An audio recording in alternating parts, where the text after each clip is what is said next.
pleasure to introduce to you the next step forward for motorsports. This is the Super Truck Series.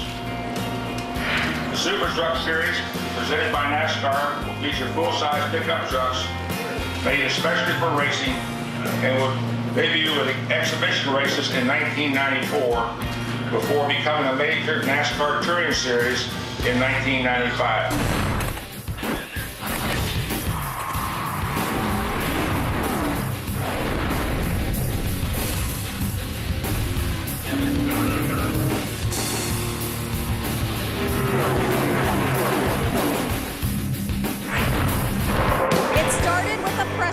From there, the roughest, toughest racing in NASCAR was born.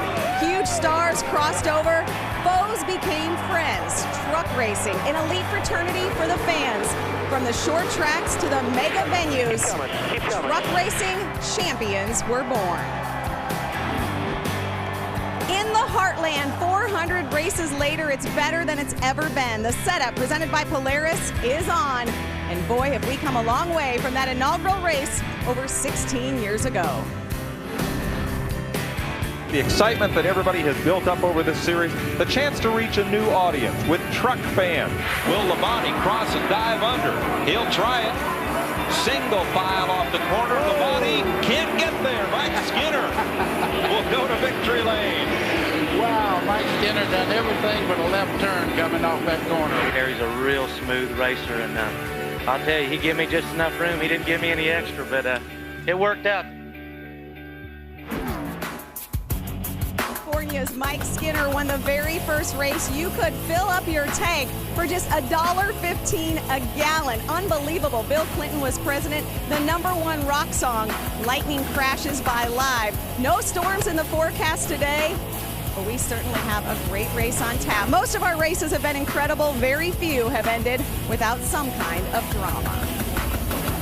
Hello, everyone. I am Chris Devoto. What an amazing day. For the 400th time, the gentlemen and ladies of the Truck Series will fire their engines. You know, this track, Kansas, has its own chapter of history. The very last race we've had here saw one of the greatest saves in history, and the very first race had its victory lane baptized by a first-time winner. Let's go ahead and take a look back. The date was July 7th, 2001. It was a hot day like today. The Cup Series had never raced here. Those drivers wouldn't visit for another 2 months, meaning the driver who won this race would be the first to show what a Kansas victory lane celebration should look like. And that person would be the young kid with a famous name. 21-year-old Ricky Hendrick won the inaugural race at Kansas, his first and what would be his only Truck Series win. Sadly, Ricky Hendrick's life ended way too soon. One of 10 killed in a plane crash in 2004. Gone, but not forgotten. His name will always be on the Truck Series winners list. At the time, Ricky was the youngest to ever win a truck race. In May 2005, it wasn't a famous son, but a famous brother who wrote a new record. Here comes Kyle Busch, looking for his first ever win in the NASCAR Craftsman Truck Series. But coming out of turn number 4, Kyle Busch will see the checker going to slide out of one. And Kyle Busch is going to win this race. Here comes the 51, winning at Lowe. Rowdy Busch in victory lane tonight. Will you put your money on the left hand? That's right, Rowdy is back, baby. Here comes Rowdy. The confetti flies. Kyle Busch wins. Kyle Busch pulling away 3 truck winners. His 10th career victory in the Camping World Truck Series. Kyle Busch wins in Texas. Kyle Busch, Kevin Harvick, Kyle Busch will win again. Domination. All he can see is the checkered flags. He wins in Charlotte. Kyle Busch winning at Nashville. Chicago is Kyle's town. Here comes Kyle Busch. Kyle Busch will win at Talladega. He'll win his 28th Camping World Truck Series race. That was awesome. What Kyle Busch has done in all 3 of NASCAR series is unbelievable, but look what he has done in the trucks just this year. 5 total wins. He is leading the Owners' Points. He's a defending Owners' Points champions. This is his first truck race at Kansas. Ray is with him.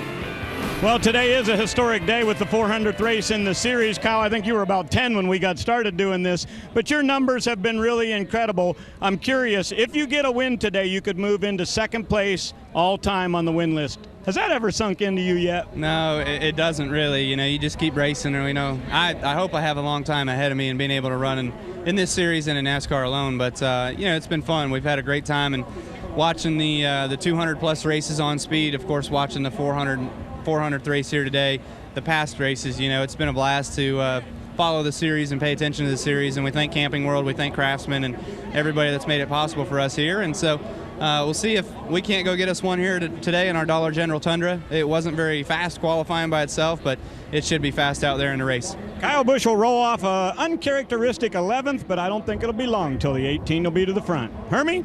Well, another driver we've seen up front all year long is Cole Witt, our current point leader. Now, you had your hands full in qualifying, starting 16th, but that doesn't necessarily mean what's going to happen in the race. How's your truck? I think we got a pretty good truck. We just kind of taped it up there to make that one lap, and maybe got the front end stuck a little too good. And we're just trying to get a good lap, and we run it down in there wide open, and just didn't quite stick. So, but that's all right. We got a good truck, and I'd rather have it a little free. So this race, we can, it'll come to us. I think we got a good truck, and hopefully we can drive to the front. These guys have been up front all year long. He'll looking to make his way to the front when the green flag falls. Krista? Thanks, Hermie. Cole Witt is certainly living the dream. And keeping with our theme of youth gone wild, Witt is the youngest to ever lead the Truck Series points. Matt Crafton fell from the top spot to 4th. The big mover this week is James Buescher, up from 12th to 7th. You saw that Ron Hornaday is 5th on that list, 28 points out of the lead. That's 25 less points than he had following our last race. Following Charlotte, the team was hit with a penalty for an unapproved rear-end gear ratio. Now, the vendor who supplies the gears has taken full responsibility for the infraction. Even so, Kevin Harvick Incorporated is ultimately responsible, and this could have championship implications for the series' all-time winningest driver. Ron Hornaday. Flag falls on Ron Hornaday. Ron Hornaday's first Super Truck victory. Listen to this crowd. Here he is out of 4. Ron Hornaday's won it. You can give that one to Ron Hornaday of Palmdale, California. Here comes Hornaday to second. Here goes Hornaday to the lead. What a finish, what a win, and what a day. Ron Hornaday looking for his 41st win, the continuing record. Hornaday will be a repeat winner. No problems today.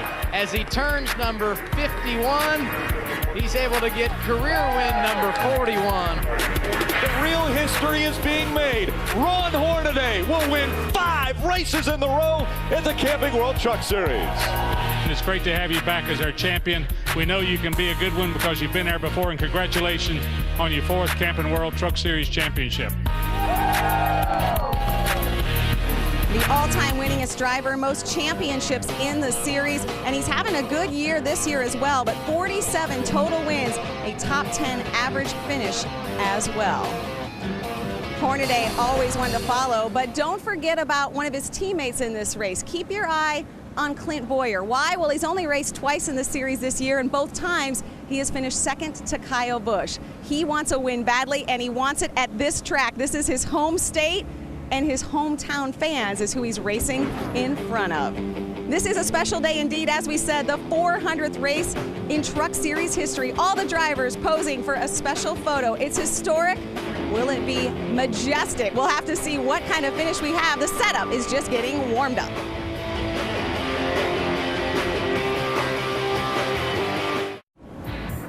The setup is presented by Polaris, the hardest working, smoothest riding off-road vehicles, now at your local dealer.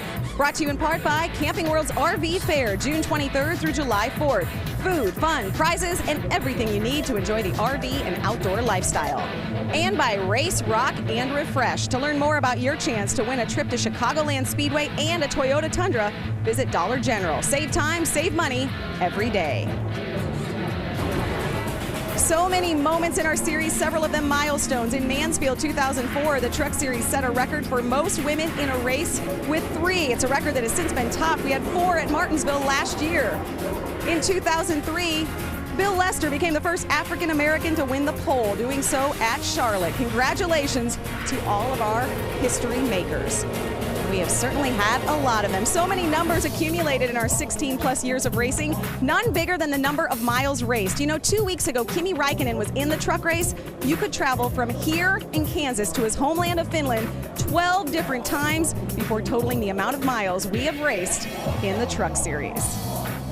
Welcome back. If you had told the guys who raced in that very first race, 1995, at Little 1 Mile Phoenix, that 5 years later they would be racing on the high banks of 2.5 Mile Daytona, they would have laughed. Well, it's not known now for just an amazing race, but also an event that quite possibly had one of the most spectacular scenes in all of sports. It was certainly jaw-dropping. Here's a look back. Whenever the trucks take to the track in Daytona, it always proves to be an exciting race, and it all started with their first visit to the historic Superspeedway in 2000. With no restrictor plates, the trucks would be wide open and slingshot each other all over the track. To this day, the race still holds the record for the most lead changes, with 31. With nothing holding them back, the race would be plagued by wrecks, but one would stand out above the rest. On lap 56, Geoff Bodyne's truck would get run up into the fence by the 46 and tumble along the front stretch in a fireball. Though shaken, Bodyne would be fortunate to come away with just a few broken bones. After all the dust settled, it was the 2 truck of Mike Wallace who, on the last lap, was able to make the pass on the 60 of Andy Houston and win the first ever truck race in Daytona. To this day, watching that crash and seeing Geoff Bodyne live through it still gives me chills. Nothing can duplicate that first race, but every time we go back to Daytona, the ending lives up to the hype. Goes down low, he tries to make a pass as they're coming on the line. It's Rick Crawford making the pass, and Crawford wins the Daytona 250. You know, Jimmy Spencer is in victory lane right now, but I'm telling you, he has not been declared the winner yet. NASCAR has not told us yet that Jimmy Spencer won this race. He is getting the official word. Guess what? You're second today, buddy. Yeah, I know. I can't believe that. That's hard to believe. Kvapil with an extremely strong truck. He will see the checkered flag, and Travis Kvapil trying to hold here we go. off. Look at Jack side by side. Jack Sprague will win at Daytona. Todd Bodine scrapes the wall. Timothy Peters goes to the bottom of the racetrack to take the lead. Timothy Peters is wild coming up to the line. Timothy Peters is going to win at Daytona. Here he comes. Finish line. He got him. Mikey, you got him. Mike Waltrip has won his first ever Camping World Truck Series race 10 years to the day of his first Daytona 500 I can't believe I'm up here doing this race. You know, standing in victory lane that night with Michael and his daughter Macy on the 10-year anniversary of his Daytona 500 win and the death of Dale Earnhardt, it was powerful and poetic. Of course, Michael wasn't upstairs in the broadcast booth that night. Rick Allen and Phil Parsons were. Right now, all 3 are ready to usher in race number 400. Yeah, a great milestone that the Camping World Truck Series has met here. And Michael, I mean, you've been a part of some of the great moments here in this series. Man, I remember, Rick, back in 1995, watching these trucks race at Phoenix. It looked like they drove them right off the showroom floor and they started competing side by side, bouncing off each other. Fast forward to 2011, I get in a truck that's so aerodynamically sound and so fast. I'm running 195 miles an hour in a pickup truck, and to pull off that last lap pass and get that win at Daytona is one of the most special memories I'll ever have racing anything. You know, one thing I remember about this series is all the guys that have used this series for a stepping stone to move on to better things and bigger things. Carl Edwards, Greg Biffle, Jamie McMurray all started in this series, as well as Kevin Harvick, Kurt Busch, Brad Keselowski, and how about the guy Kyle Busch that we talk so much about? He was 16 years old when he started in this series. They said finally, after a few races, hey, you're too young. You're going to have to wait till you're 18. And when he came back with a vengeance. You know, you mentioned a lot of names there. One name he didn't mention was Butch Miller. Now, Butch Miller might not be one of the most recognizable names in the Camping World Truck Series, but he's etched his name in stone as the closest finish ever prior to electronic scoring. Here's Skinner down on the inside, charging for the finish. He puts the fender right in the door of Butch Miller. Here they come out of 4, side by side, to the line. I think you can give it to Miller. I think it's Miller. Boy, I think it's Miller by 2 inches as Skinner waited the time and tried to pace himself for a perfect shot. Pulled up, it may have been an inch or two short. That was our very first season, and 15 years later, another finish would rival it, and this time electronic scoring would make it official. Almirola in front of Kyle Busch. Who's going to make the move? Kyle Busch is going to move to the inside. They fan out. 2 wide, 3 wide. It's a drag race. They're 3 wide at the stripe. Kyle Busch across the line wins it.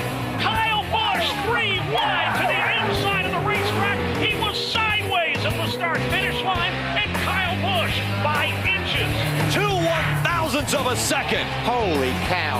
Unbelievable. Okay, so that was the closest with electronic scoring, but there have been some other amazing finishes, including 2 that occurred in 2008.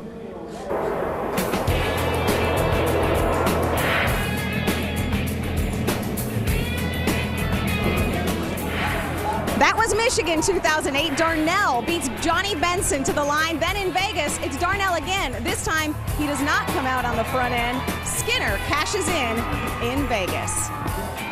A picture of Skinner's win is actually the first thing you see when you walk onto the second level of the media center in Las Vegas. And with a new casino being built right outside this track, I wouldn't bet against another finish here like we saw last year. More to come on this special edition of The Setup.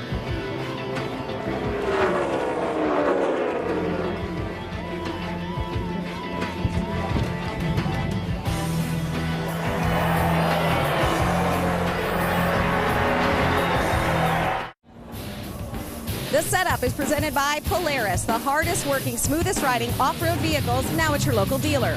And brought to you in part by Dollar General. To get all of your favorite brands for race day, visit Dollar General. Save time, save money every day. Only 2 drivers in our field are multiple champions. Between the 2 of them, they have won 4 of the last 5 titles. Hornaday won in 09, 07, and twice more in the late 90s. 4 total for Hornaday, 2 for Todd Bodine, 2006, and last season, he is our defending champ. Jack Sprague is our only other multiple champ. He won 3 titles. Our other 7 champions include a wine aficionado from California, 2 Wisconsin cheeseheads, a pair of Pacific Northwest natives, including a current Sprint Cup champ contender, and a self-made man who defined the word champion. Each has his own story. Never in the history of the Truck Series has a driver been able to win back-to-back championships. The most frequent champ, Ron Hornaday, won 2 titles with owner Dale Earnhardt. 9 years later, he won 2 more. This time, his owner was Earnhardt's successor in the driver's seat, Kevin Harvick. Until his 4th championship, Hornaday was tied with Jack Sprague for the honor of most series titles. Sprague is still second on that list with 3. The only other driver with multiple championships is the most recent champ, Todd Bodine.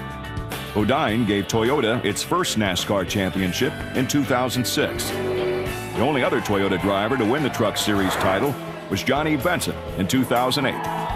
No one has won the championship in all 3 of NASCAR's top series, but 2 have won nationwide and Truck Series titles, Johnny Benson and Greg Biffle. Biffle's 2000 title was the first NASCAR championship for owner Jack Roush. It was also the first Truck Series championship to be decided before the final race. One of the closest championship battles was in 2003. At the start of the race, 4 drivers were in contention to win the title. By the end of the race, no one was sure who had won the championship. Travis Quapple was finally allowed to celebrate after Ted Musgrave was black flagged on the final restart. This was the 2nd straight series title for the number 16 of Express Motorsports. Mike Bliss won the team's first championship in 2002. After being black flagged out of the title in 2003, Musgrave came back to win it in 2005. This was the only championship for his owner, Jim Smith, one of the founders of the Truck Series. Only once has the championship gone to a driver-owner. In 2004, Bobby Hamilton took the title while driving for his own team, Bobby Hamilton Racing. In the 16-year history of the series, 10 different drivers have won the title. But Mike Skinner will forever be known as the Truck Series' first champion. And we certainly salute all 10 of our Truck Series champions. 16 seasons, 10 title winners. Speaking of champions, we have a special treat coming up. The best of the best in the Truck Series together again. Multiple champions side by side, and wait till you see who we found. It's a trophy edition next. But Chris has been to every race that's ever been ran in the NASCAR Camping World Truck Series, and with that, a little token. Chris, thank you for all that you've done, and appreciate it. In 16 plus seasons, Chris Showalter has never missed a race. He's worked for several teams and has been a part of 2 championship seasons. Currently the truck chief for Travis Quapple's team, Showalter made the trip to a race in 2004, one day after undergoing surgery. Now that is an Ironman. There is Chris Showalter, 400 races, meaning he has seen every race that these champions have won. We told you there are 10 champions in our series history. We are honored to be joined by 6 of them today, along with series director Wayne Aughton. Congratulations from all of us at Speed, all of our champions on 400 races. Man, I'm standing in front of royalty. This is pretty cool. You know, it started in 1995, the very first race. Mike Skinner won by a nose over Terry Labonte coming out of turn 4 at Phoenix. Here we are 400 races later. Man, it's been a ride, races that you just couldn't believe. You know, big finishes. Daytona in 2003, Speed Channel's very first race, 3 wide with a Ford, a Dodge, and a Chevy coming across the line. That was pretty cool. I believe everybody voted that one the most memorable race, but when you're standing in front of royalty like these guys, it's pretty cool. And you mentioned Skinner winning the very first race. Hard to believe we're standing here for number 400, Mike. It's hard to believe that that the guys that I had to race against are still out here racing, and we've my hat's off to Bill France. You're the man. We do have, you mentioned Greg Biffle in the Sprint Cup champion or Sprint Cup Series now. Johnny, hey, maybe foreshadowing there. Johnny Benson, Mike Skinner, Travis Quapple, of course, our all-time winningest driver, Ron Hornaday, with 4 championships. What does this mean to you, race number 400? It means I'm gonna have to win it. I mean, they got the 100th one, the 300th one. I gotta get the 400th one. But no, it says a lot. We're these and the grandkids, yeah, and the grandkids. You guys still always talk about that. Yeah, well, I mean, I got him outbeat on something. He's older than I am, so he thinks that I got to have more grandkids. But no, this just means a lot. I mean, these Truck Series wasn't supposed to go to over a mile racetrack, and now we're going to Daytonas and Kansas and Kentucky's and tracks like that. And then it just says a lot for what NASCAR's done. Still racing in the series, along with our defending champion, Todd Bodine. And we mentioned milestones. Hornaday won race number 100 and race number 300. Ted Musgrave, who couldn't be with us today, won race number 200. So does that mean an eventual champion will win number 400? You'll have to stick around to find out. History will be made right now.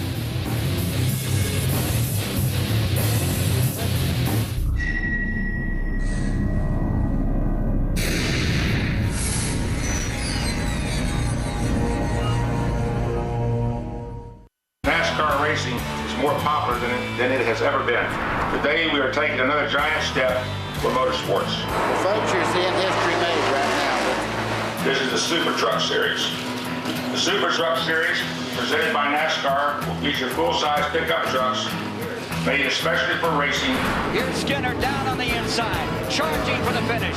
Trucks are already being built to compete on this series, and we expect racing teams for this series to come from many different areas of motorsports. Kyle Busch wins the race. He clinches the owner's championship. The trucks that will be racing on this series will be built to specifications that closely resemble NASCAR Winston Cup race cars. Several prototype trucks have already been built, and we expect these trucks to be fast. They're coming on the line. It's Rick Crawford making the pass. That's what I'm talking about. Truck racing.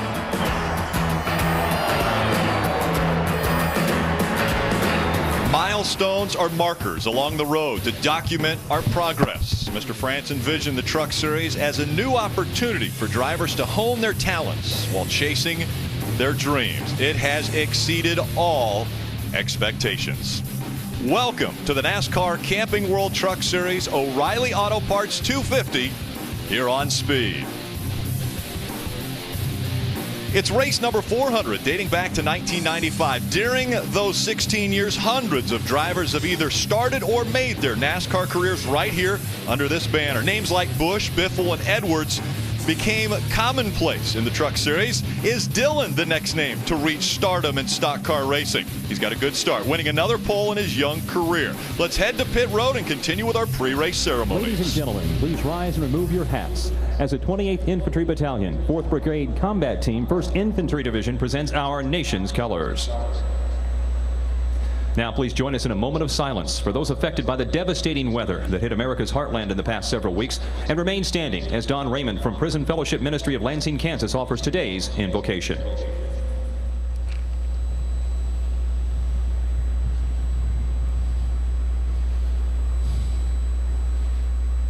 Good afternoon, Father. Thank you for such a beautiful day for a race.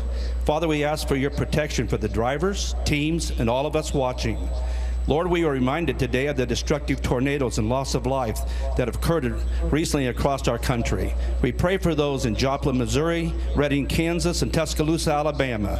God be with our servicemen and women that are around the world protecting the many freedoms we enjoy. Honor them. We ask this in the name of Jesus. Amen. To honor our troops, please place your right hand over your heart as Kansas resident Jeremy Vitt performs our national anthem.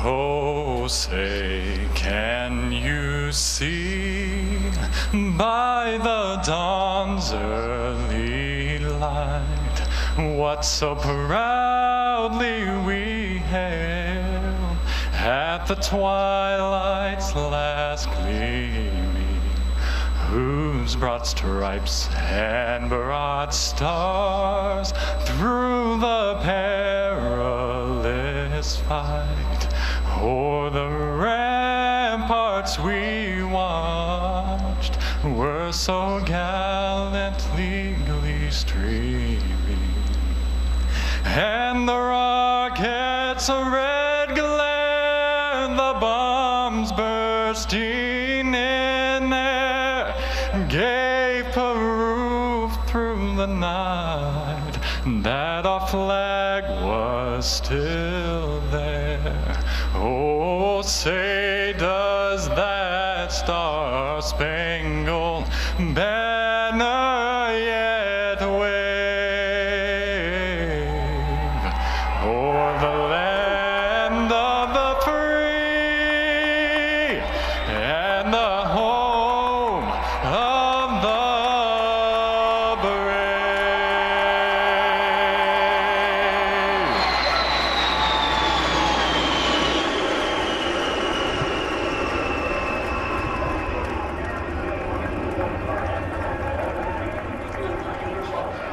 A warm day in Kansas City, Kansas, but that doesn't stop the celebration.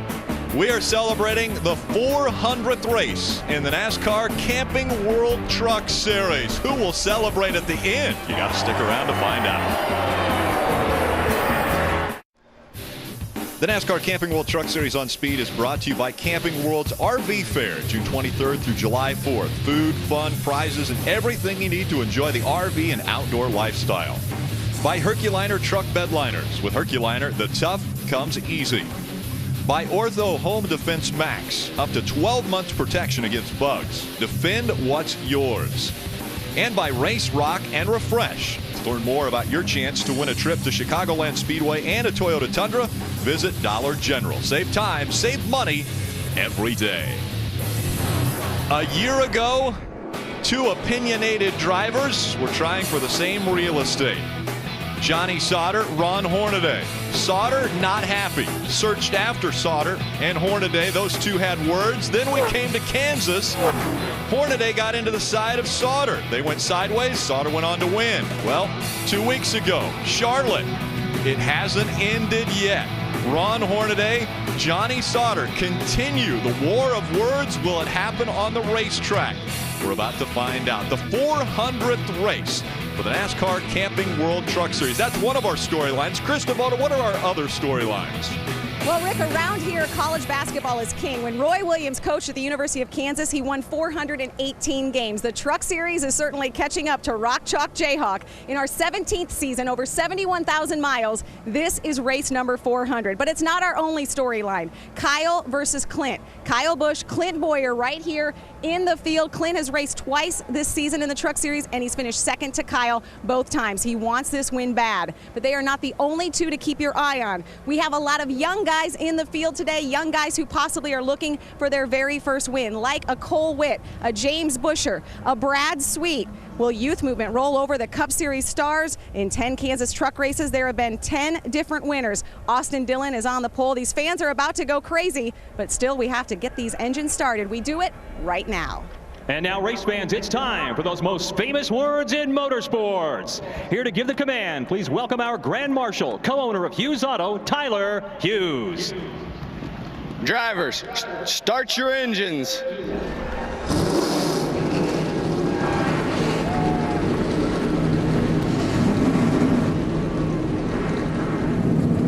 Down here on the grid, in between the two trucks that will start on the front row, it's race number 400. We had 6 champs join us to start the show.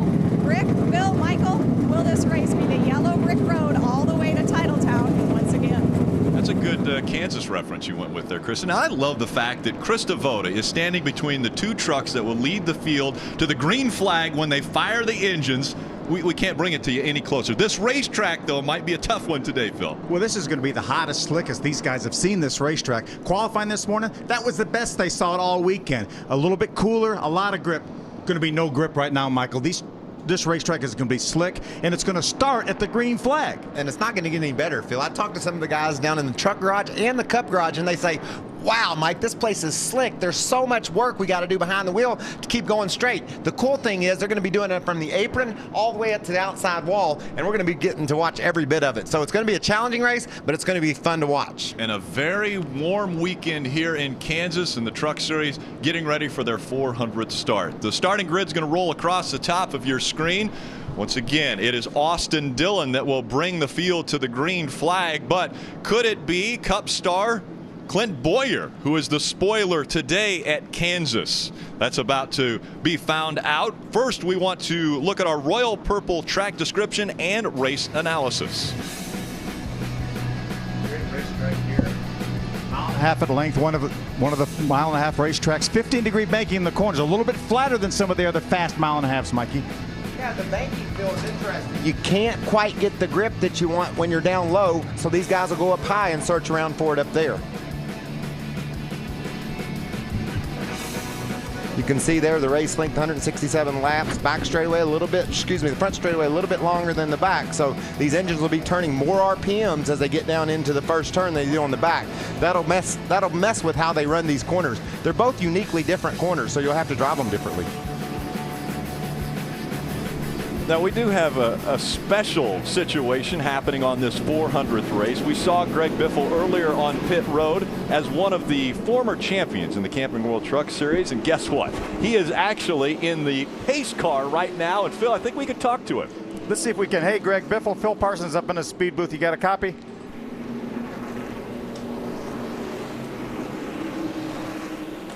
Greg Biffle, you have a copy up here with the speed booth?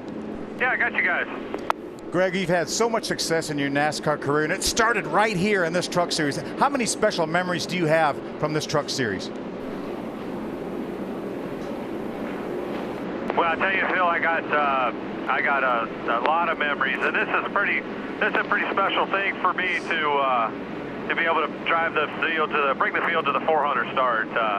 I'll tell you what, so many memories driving the Granger truck, and just all the wins, the close calls, all the races. It's been a lot of fun. Wayne Alton said he had to remind you not to turn, or that he had to turn left here when you pace this field, not stay on the racetrack to take the green flag. Yeah, I tell you what, it's going to be tough to pull off. I'd really love to be able to drive this race, and I don't think this thing I'm driving will quite be quick enough for these guys, but I wish I was driving one of those trucks in about the first 4 rows. Greg, do you have one special memory that sticks out? Was it your championship or maybe one of the other wins? Well, I think the thing that sticks out the most is my first win ever at Memphis. You know, my first win ever in the series. That was a special day for me. And then, of course, the championship. You know, in '99, I missed that title by 8 points. That was tough, but the next year to come back and win it. Well, Greg, you've been a great champion for the series, and we appreciate you taking time to talk to us, and have fun out there. Thank you. And your pre-race show, guys, is unbelievable. You did a great job. And glad I still have one of those records, but these guys are doing a good job. All right. Thanks, buddy. Well, Greg Biffle mentioned that one of his biggest moments was his first win. How about in our speed spotlight, we talk about guys who might get their first win. 3 drivers have done it at this racetrack: John Wood, Ricky Hendrick, and Eric Darnell. Could we add another to that list from Kansas? Ray? Well, Rick, for the first time ever, we've got a rookie that's leading the points in this series. That's young Cole Witt in that Red Bull number 60. And I'll tell you what, they were not too happy with their truck in practice. They had an engine problem. They changed the carburetor and they changed out the ignition system, but eventually they had to put a different motor in. Cole Witt said, I only had a couple laps in practice, but I think we're okay. If he's going to get to the front, he'll have to do it from the back of the field. Hermie? Thank you, Ray. And Craig goes, if he gets his first victory today, it will be with an assist from Kyle Busch. This 46 truck from Eddie Sharp Racing was actually built by Kyle Busch Motorsports. These guys were struggling in practice, so they went and got Kyle Busch to actually get in this truck. Well, Craig goes, he made 2 different runs on the racetrack and gave crew chief Trip Bruce some feedback on what they thought they needed to put Craig back in this truck and be competitive. So they have high hopes today that they'll turn the corner. Phil? Hermie, I want to take a look at 20-year-old Westport, Connecticut driver Parker Kligerman. Parker started racing go-karts at the age of 13. In 2006, he raced in the Formula TR Pro Series. He won 11 of the 14 races.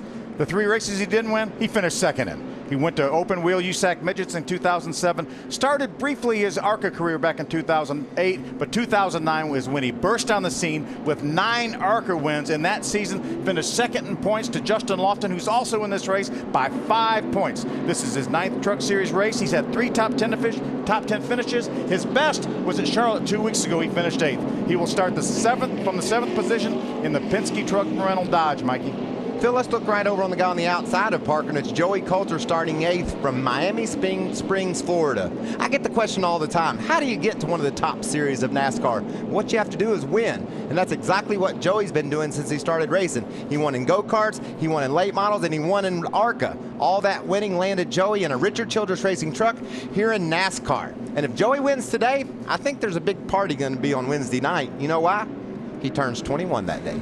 You know, it surprises me that none of you mentioned the 31 of James Buescher. He's a guy who's been so close. Twice he's finished second, New Hampshire and Dover, and it looks like he is in position to get that first ever career win. Well, I mean, Rick, we were going to let you do it. That's why we didn't mention it. Everybody knows that James is close to winning. We wanted to share the love a little bit. We need to find out what the recipe for success is. Our Walmart recipe for success. We start with Ray Dunlap. Well, Rick, just about every week I'll give you most of the field if you'll give me Kyle Busch. Look at the numbers for KBM. They are unbelievable. This team has won 8 of our last 11 races. It's awfully hard to bet against him, but every winner so far in the 10 races here at this track have come from qualifying in the top 10. Today, Kyle Busch rolls off 11th. Hermie? Well, thank you, Ray. The recipe for success for Ricky Carmichael will be just a little bit of luck. In qualifying earlier today, qualifying lap, he gets loose, very similar to what happened at Dover. He bags it into the fence. They have to go to a backup truck with no laps on this truck on the racetrack. He will start from the back and try to salvage a decent finish. Rick?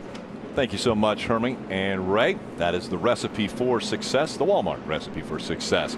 Well, he did make the hard left turn. That's Greg Biffle that took the Pace truck onto pit road. Now the field in the hands of young Austin Dillon. Who will win race number 400? Green flag in the air. Perfect start by both those guys on the front row. They brought them down really nicely. Clint Boyer drives off to a bit of an edge as they head toward turn 1. You know these guys are going to run through here wide open. See what Austin can do on the outside. Side by side, they stay just behind that 2 of Clint Boyer. 2 and 3 wide as they go down the backstretch for lap number 1. Johnny Sauter pulls up to the inside of Austin Dillon. We know those trucks get loose when you're on the bottom of another truck.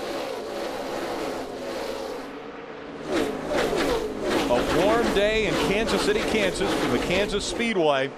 Clint Boyer leads lap number 1 in his home state. The battle still on for second. Sauter on the inside. Austin Dillon making the move on the high side. Looks like he'll clear him coming out of 2. How about that side-by-side battle for a minute now? Right now, Nelson Piquet Jr. gets the edge over Parker Kligerman.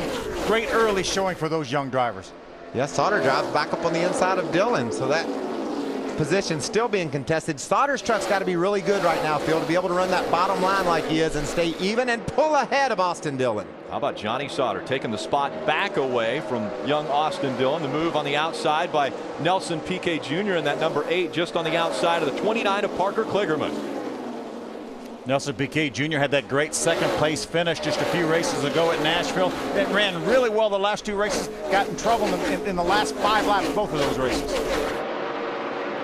Field beginning to spread out now as we're on lap 3 of 167, 250 miles for the trucks. Kyle Busch moves to the high side. Michael, you said it at the very beginning. These trucks will be able to run from the apron all the way to the top of the racetrack. You know, it takes the same talent, Phil, to get one of these things around here in qualifying as it does the race, but you just got to use more options when it comes time to race. You can't just run that bottom line. If your truck isn't sticking down there, you got to go hunting, and that's what Kyle Busch is already doing here early in the going. He's hunting all the way to the edge of the gray. Coulter just in front of him in the 22. Here comes Jason White trying to get by that 17 of Timothy Peters. Birthday boy, Jason White. Tomorrow will be his birthday. Here comes James Buescher. You were talking about him, Rick. James Buescher making the move on the inside of Nelson Piquet Jr. How about this little lineup here? Kligerman, Buescher, Piquet Jr. Okay, there's Ron Hornaday and Todd Bodine. A couple of champions racing with guys that are just starting their career in NASCAR. How about Todd getting by Ron Hornaday on the outside? Hornaday, both Hornaday and Bodine trying to make sure they don't have similar problems to 2 weeks ago at Charlotte, our first mile and a half of the year, where both of them on their own were turned around and going the wrong way on those racetracks. Yeah, Germain Racing brought a brand new truck here for Todd Bodine. Looks pretty good early. Yeah, that was a weird race, wasn't it, Rick? Even Kyle Busch spins out, grabs the win. Timothy Peters was on the pole, had one of the best trucks over in Charlotte. Spun out and got in the wall, so a lot of stuff went wrong last week at Charlotte for these teams. It just shows you how hard they drive these things. Here a very slick racetrack, but early on seems somewhat tame. Kligerman holding on to the 4th spot. Buescher just behind him in 5th. Here comes Kyle Busch. Almost looked like he put the bumper to the back of that 33 of Hornaday to move him out of the way. Kyle wanted the bottom of the racetrack there. Ron was there. He said, well, let me get him a little bit loose and get him up off that bottom. And that's what he did. Door to door, and Kyle Busch makes the pass now as Hornaday drops back one more spot. Just behind him, young Brad Sweet in the 10th position. Ray Dunlap mentioned earlier during our qualifying show that this is Brad Sweet's last scheduled race in this truck, so he certainly wants to go out with a bang, and he's looking pretty good so far. You mentioned that brand new truck of Todd Bodine's, Phil. I'm liking that truck early in the going. You know, Todd looks like he's going to be a guy they'll have to deal with today. Certainly he knows how to win on these mile-and-a-half tracks, and I believe he's got a new truck under him today that he can do just that with. That truck had not turned a lap on any track, hadn't been tested anywhere prior to being unloaded from the hauler when they got here to Kansas. Back in the day, you'd never do that, would you, Phil? No. You want to test your truck, you'd be nervous wreck if it was a brand new one. Now, give me the best you got, team, and I'll try it out. And when they go on the racetrack, they run it wide open that first lap. James Buescher continues to move up, takes a spot away from Parker Kligerman. He moves up to the 4th position. Everyone chasing the 2 of Clint Boyer. Can he hang on? Twice already this year. He's finished 2nd both times to Kyle Busch. Can he hold on for the win in his home state? Today, the Rolex Sports Car Series puts the hammer down. A grueling test of stamina. 6 hours of heart-pounding fun fender rubbing action. Don't miss the Rolex Sports Car Series 6 hours of Glenn today at 4:30 Eastern. It's going to be fun and fender rubbing. And you try to say those two things at once, and it doesn't make any sense at all, Rick. Clint Boyer has about a 0.8 of a second lead over Johnny Sauter, but the battle continues behind him. Hornaday losing spots. Now Timothy Peters is able to get by on the inside. Herming. Yeah, Ron Hornaday obviously, about what's going on the racetrack, is not happy with his truck. On lap 5, he reported to crew chief Jeff Hensley he thought he had a right rear tire going down. He said it was so loose on entry and exit, he cannot get the truck around this racetrack, and he is now just inside the top 15 after starting 5th. Ray? Todd Bodine has lost a few positions. He said he's got a bit of a vibration. His last comments to crew chief Mike Hillman Jr. was, it's pushy, loose off. Pushy, loose off. How about that, Mikey? That's bad, Ray. You can't think of, as a crew chief, you got to figure out how to work on that. And sometimes it takes a combo of things, Phil. Maybe you let a little bit of air out of the right rear tire and you take some wedge out, or you know, you raise the track bar. You do two opposite things and hoping the combination of those adjustments will help you. Problems for Hornaday. Around goes the 33. Go, caution's out. Right rear. In 3 and 4. Left rear tire. There's the tire. He thought he had a flat tire, and he was right. It's got the front end and the back end. It's got both of them. Right rear tire blew off of it. No, it's the left rear tires. You can see there. It looked like the right rear was fine, but the left rear went a lot of damage, though, to that truck. He was running 13th when he was entering turn 3. Take a look at what just happened. Here he is on the outside of Clay Rogers. Remember, he reported then that he thought it had a tire going down, and he was right on it. He knew he had a tire going down. That left rear was getting soft. You see him wiggle. We were watching him a couple laps ago, and then the carcass just comes off that tire. That tire had definitely been deflating, and finally the air got so low that the tire came apart. And you know, Phil, that's, as you see the spin again, that's one thing that's tough about these Goodyear tires. They're so good. You know, they hang in there and they'll run basically flat, but then when finally they go all the way flat, it just causes the truck to go out of control. So it's a shame that that happens entering the corner. You get lucky maybe going down the straightaway and you save that truck. Yeah, not so lucky for Ron Hornaday, unfortunately. But, you know, he felt like he had a problem, and he was obviously right. But you hate to stop and give it up. Here's the onboard. Listen.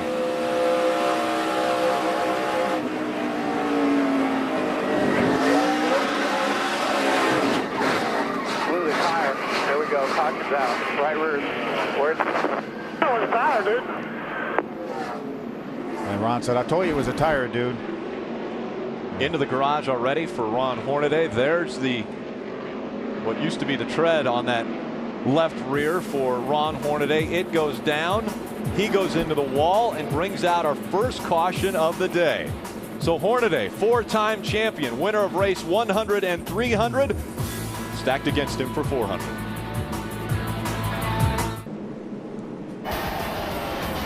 Race number 400, another milestone for the NASCAR Camping World Truck Series. Hornaday won race number 100. He won race number 300 and now has problems in race number 400.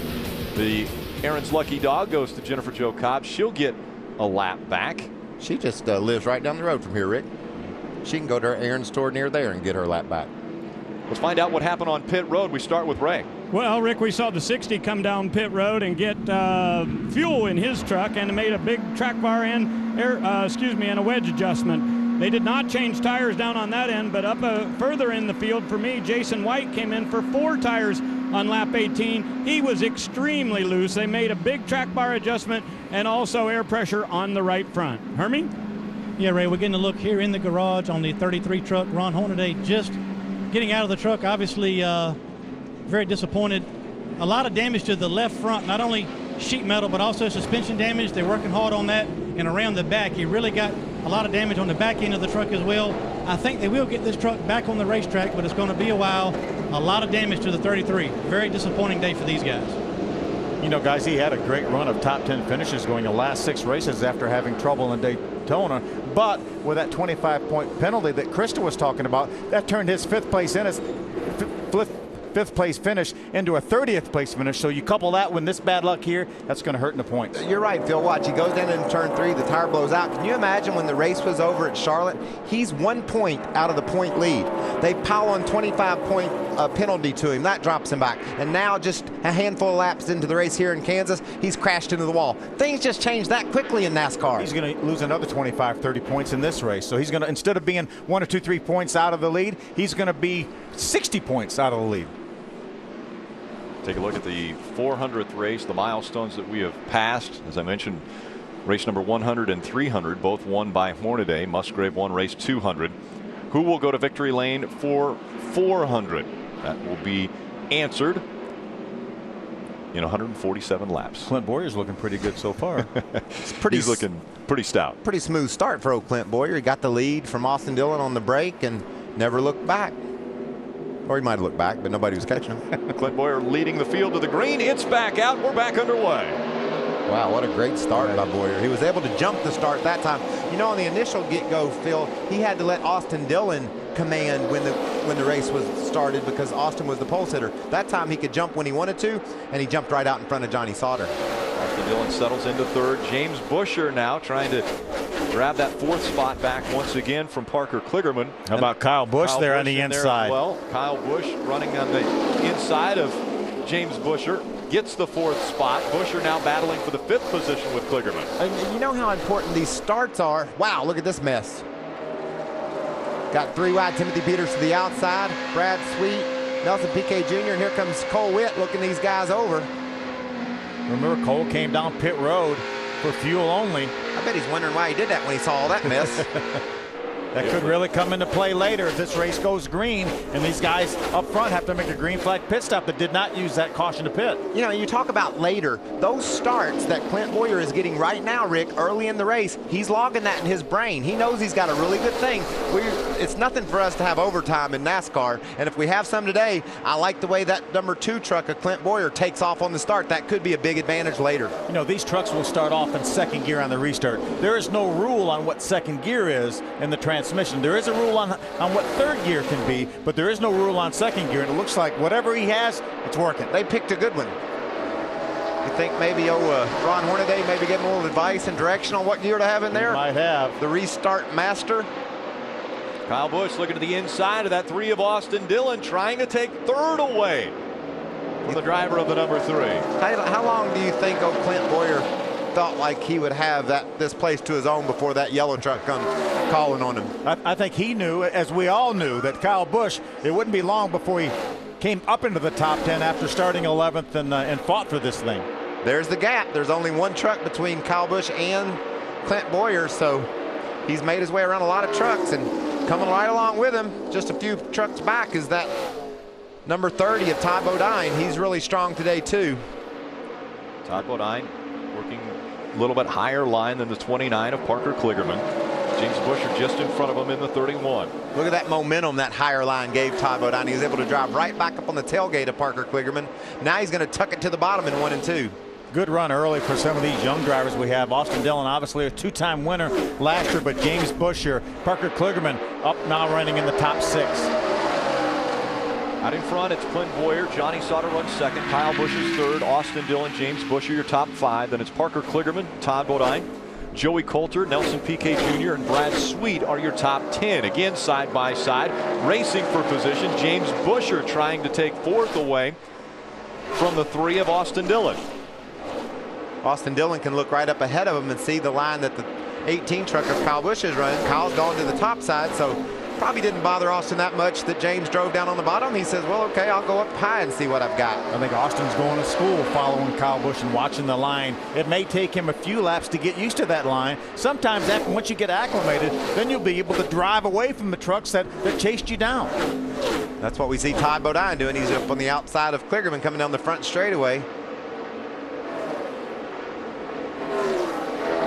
Sometimes that high line's weird. Sometimes it takes guys a couple years of running up there to ever really get used to it, where the veterans have got it down from the time they throw the green flag, and you see guys every now and then like Cole Witt just jumps right up there like he knows what he's doing. So it's a unique talent to be able to run high like that. And a great opportunity at a racetrack like this where you have multiple lines that you can run either at the bottom of the racetrack or the high side. Again, these two continue to battle it out. That is for the 4th spot. Dillon had it. James Busher now gets credit for it as he crossed the stripe just in front of the 3. But now the momentum of the 3 working back on the high side. And here comes the 30 of Todd Bodine throwing his name into the mix for this 4th spot. Yeah, those guys running side by side has allowed Todd Bodine to chase down them. Now he's going to pull. Now what's he going to decide? Is he going to go to the bottom? It looks like this end of the racetrack. He's going to follow James Busher. These two haven't decided who's going to hold on to that 4th spot just yet. Austin Dillon saying, push me, push me. The aerodynamic push that Todd Bodine could give Dillon might help him clear Buescher. That time by Dillon was in front when they went across the start-finish line. You have to remember, these trucks are probably running 180 miles an hour in race trim right now at the end of the straightaway, so drafting is certainly coming into play. Buescher still at the bottom of the racetrack. Now 2 trucks running the high line. This time Bodine decides to go to the bottom of the racetrack as he goes through 3 and 4. He may be looking to get under James Buescher. No, he's going to use the whole racetrack and follow Austin Dillon. Not swing back to the bottom. I don't think he can make up his mind, Phil. James Buescher decided he'd go to the apron that time by to see if he could get any type of an advantage. 1.6 seconds separate Clint Bowyer and Johnny Sauter, the Kansas native. Clint Bowyer looking to get another win in the Camping World Truck Series. Problems, though, for our biggest champion, Ron Hornaday, early at Kansas. This July, baseball's biggest stars will gather together in the Arizona desert for one spectacular night in the summer's biggest event, as Fox brings you every thrilling moment of the 2011 MLB All-Star Game. Coverage begins Tuesday, July 12th, live from Phoenix at 8 p.m. Eastern, 5 p.m. Pacific, only on Fox. Remember, whichever team wins, National or American League gets home field for the World Series. Huge advantage, and we see Clint Bowyer with a huge advantage over second place Johnny Sauter. 2.3 seconds separate the two of them. Clint Bowyer now putting a few more trucks a lap down. That kid, Clint's focused here, isn't he, Phil? He really wants to grab the victory in his own backyard, and it's all he's talked about since he got to town is getting that win. He was disappointed getting chased down by Kyle Busch and beaten the last few laps last week at Charlotte, and what more motivation does he need to come here and redeem himself against Kyle and the rest of the guys and win at home? Looking pretty good so far for 37 laps. Ray, what are we hearing about Johnny Sauter? Well, he said that the truck has been taking off on him a little bit. And the last couple of laps when he got to the throttle coming off the corner, he said the left front was dragging, and that actually helped de-wedge the truck a little bit. So they're talking about making an air pressure adjustment, going up a little bit on air on that left front to try to get the splitter off of the racetrack. Todd Bodine on the right side of your screen was making the move on the 3 of Austin Dillon. Got all the way up to the bumper of Dillon. Didn't look like he tried to make the move, though. Didn't like his angle. There wasn't anywhere for him to go. He didn't want to run the high side, so he just fell in behind Dillon into the corner and then made his move off. That was a veteran move right there. He had a big run, but he knew he didn't want to do anything with it. He wanted to keep his angle of attack into the corner, Phil, by staying up high. He didn't want to dive low and get in the corner. That would have messed up his exit. And he knew he had a better opportunity. He worked the front straightaway to get underneath him and then just drove by him down in 1 and 2. Good veteran move by Todd, who moves him up into the 4th spot.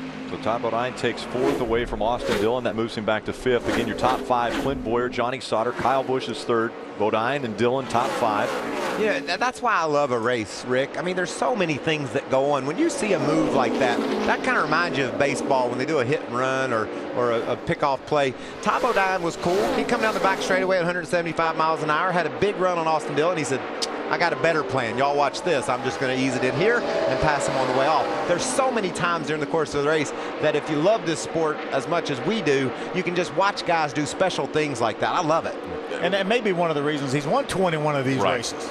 We saw amazing things 2 weeks ago. Kimi Räikkönen, first ever start in a stock car as far as NASCAR is concerned, and he did amazing things in his first start. We're seeing more amazing things here at Kansas in the 400th Truck Series race. What about this battle for 13th? Miguel Paludo has driven around the outside of Cole Witt. Cole dives to the bottom. I don't think he knew Travis Kvapil was down there. That could have been a crash if we hadn't been talking about a veteran like Travis Kvapil letting Cole have that corner. But I was at the coffee shop the other morning, and Miguel walks in, and there's a girl in line in front of me, and they start talking around me. Portuguese. I felt like I was at the nail salon. Were they talking about me? What were they saying?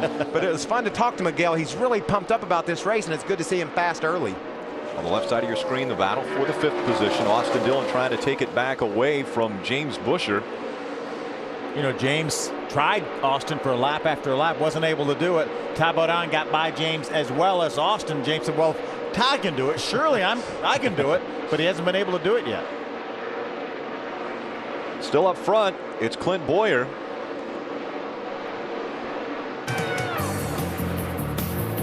Clint Boyer's led all 42 laps that have been completed here at Kansas. Can he get the victory lane? That's the big question.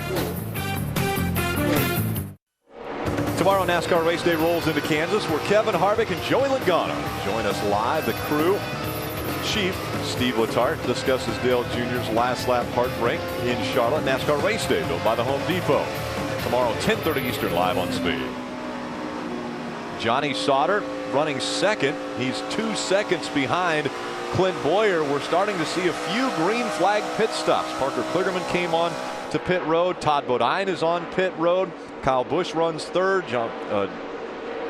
Buescher fourth, and Dillon is fifth. Let's go to pit road and Ray Dunlap. Well, a little bit surprised to see Todd Bodine in this early. We saw a couple of trucks already on pit road. They should be able to go about 5 more laps. Right side tires going on this NTB Valvoline Toyota. They'll come around and do 4 tires, get her all packed full of fuel. Todd said he was just a little bit loose coming off the corners. Hermie? Yeah, Ray, Parker Kligerman came to pit road 2 laps ago. He was a little bit loose. He took 4 tires, Sunoco fuel, in wedge in the left rear, and we're expecting Kyle Busch on pit road this time by.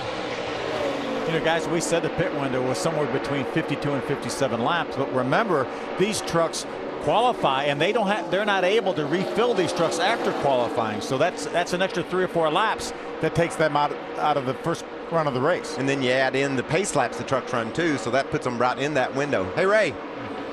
Hey, Mikey, looking down the track here, we see Johnny Sauter coming in, also the 17, and they are going to try to tighten him up a little bit. He's free all the way around. They're going 4 tires and fuel. They said, don't wait on the fuel, just go. Hermie? Yeah, Kyle Busch is in the pits for 4 tires and fuel. He's a little bit tight. He tells his crew chief, Eric Phillips, the truck feels good, just not going anywhere. 4 tires and fuel, no adjustments, Ray.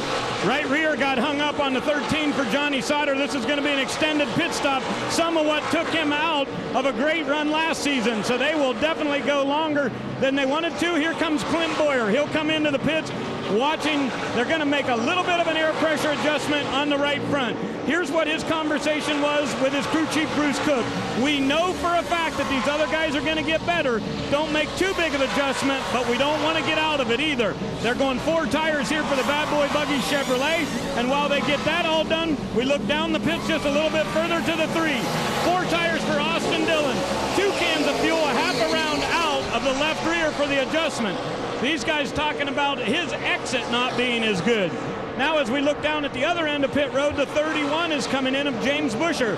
All of these pit stops happening between lap 47 and 51, but about a 4 or 5 lap swing for a number of these guys. Hermie? Yeah, Ray, Brad Sweet is on pit road in the 32 Great Lip Chevrolet. His truck is tight. They're taking 4 tires, just an air pressure adjustment this time. A good run so far for the 32 truck.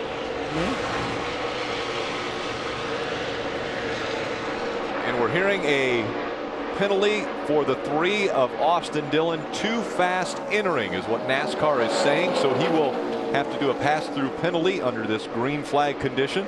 And he's hit pit road right now, Rick.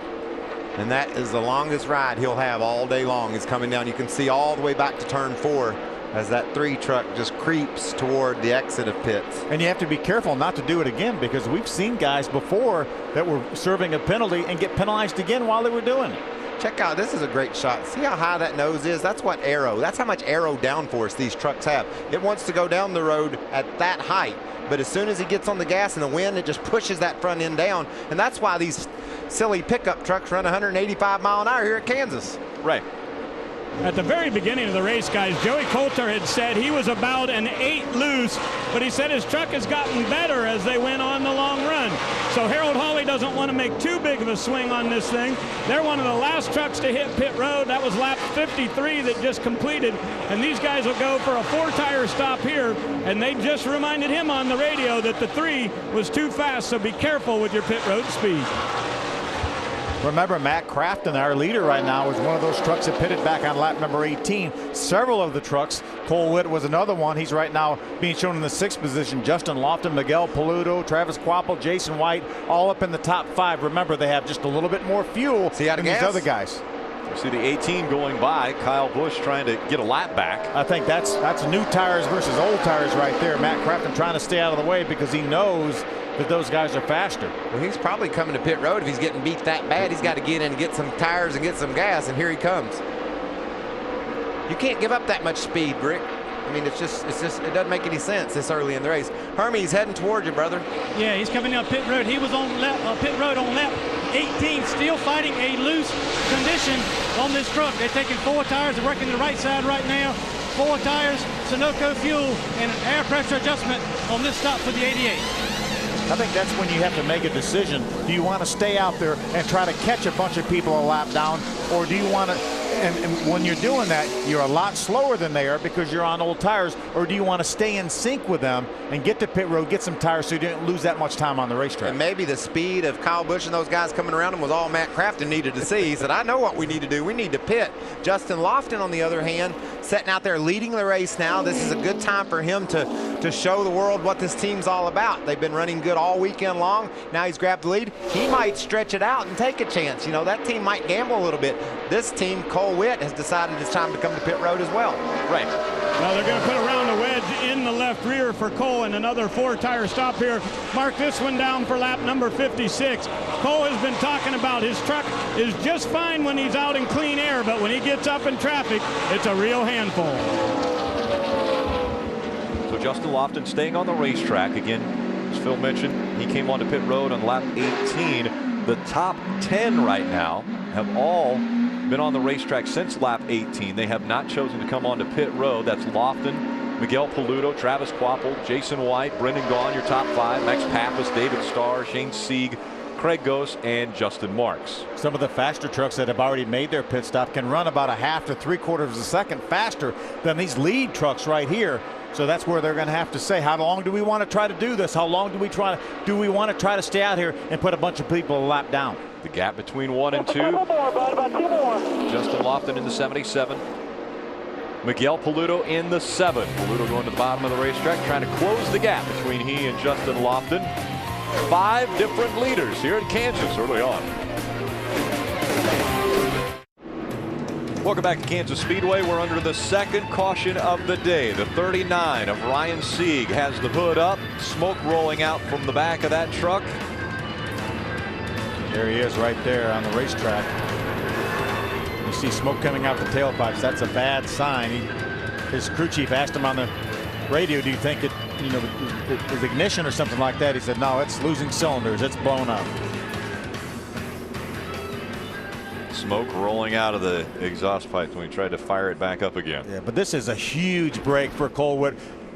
Everyone on pit road here, but Cole Witt was black flag for speeding on pit road. He gets a reprieve. Hermie. Yeah, Justin Lofton, good break for him. Stayed on the racetrack, had the lead. They're taking 4 tires. Looking at a tight condition on the 77 truck. They got a special paint scheme on the hood this week. Watch out for him. Also the 5 of Travis Kvapil. His truck is tight. 4 tires, Sunoco fuel, and pulling a rubber out of the left rear. Ray? Well, Todd Bodine comes back down pit road for another round of tire changes here. He said he was not happy with that truck, and as I said earlier, they have been reporting a vibration. Want to making sure that they've got all the lug nuts good and tight. They fill that thing full of fuel, and Todd will go back to the racetrack here at lap 62. Todd was 3rd off of pit road. The drivers that have been on pit road, and we got problems, it looks like. That's for the 7 of Miguel Paludo. Did he break his... No, he's going now. Yeah, thought maybe a drive shaft or something like that. So our second caution has come out. This time it was the smoke of Ryan Sieg as the engine expired on that race truck. Stay with us. Speed Inside Deals is offering an unbelievable Pocono Raceway ticket package for their June 12th NASCAR Sprint Cup race. Head over to speed.com/deals for more details on the Pocono Raceway ticket package and check out all the additional Speed Inside deals. That is your source for tickets if you want to go to one of these races. Let's go down to Hermie Sadler for an update on pit road. Yeah, thank you, Rick. Kyle Busch came to pit road. He's not had much to say about his truck, too. Eric Phillips, his crew chief, other than it's driving pretty good, a little bit snug, but doesn't seem to be going anywhere. So they came in this time, 4 tires, Sunoco fuel, and raised the track bar on the right side just to get to more speed. And also at the end of pit road, I note that David Starr got a penalty for too fast exiting pit road. Yep, Brian Silas also too fast entering pit road, so he will be serving a penalty as well. So that graphic for Kyle Busch, last 3 starts, win. And you know, I think maybe the crew's used to Kyle being sideways and sliding around, and when he said it doesn't have any speed, it feels good, they said, we can fix that. We'll make it not feel good anymore. Maybe that'll speed you up some. 2 by 2 as they make their way into the trial here at Kansas Speedway as we're getting ready for the restart. Clint Bowyer and Johnny Sauter back up front. Green flag back in the air. Both those drivers elected to stay on the racetrack after making their green flag pit stop on lap 50 and 49 respectively. 5 trucks took advantage of that when the leaders stayed out and got a wave around. So Johnny Sauter moving to the bottom of the racetrack, trying to take a little air off of that too. He takes the lead going down the backstretch. Kyle Busch wanted to make it 4 wide there, but Ty Bodine didn't give him any room up at the high side of the racetrack while we had that pass for the lead. Oh, we got a spinner. 32 of Brad Sweet in the Great Clips. Hold your brake. You're all right. You're all right. Great Clips truck slides, and the caution will come out. Was that, would it be fair to call that a lazy slide? It seemed like a lazy slide. A half spin, maybe. But what a huge break for Austin Dillon. Austin wasn't able to get the wave around because he was behind Clint Bowyer and Johnny Sauter. But I think he will get it this time, put him back on the lead lap and back in contention. Yeah, and what about the 5 cats that took advantage of the wave around? Brad Sweet was one of them, so it didn't work out perfectly for him. But you got Crafton and PK and Coulter, Peters. These guys will get to come in, service their trucks, and they're back in this baby. PK jumps in the middle there. There's going to be a little bit of contact right there. Brad Sweet didn't leave enough room for 2 trucks underneath him. I bet he didn't think Nelson would drive into that hole. He thought he was diving in on the outside of Johanna, and all of a sudden, bam, there's somebody inside of him. There's another view right there. You see Nelson Piquet Jr. right down next to Johanna, trying to give him as much room as he could. That's how competitive it is. We got to go, you know, when they throw the green, and Nelson's learned that pretty quickly when he came NASCAR racing. Johanna does a nice job getting by before Brad comes back down to the racetrack. How about Joey Coulter, your speed spotlight driver right there? Yeah, the next first-time winner. I think maybe we preserve the opportunity there. We can still get that baby.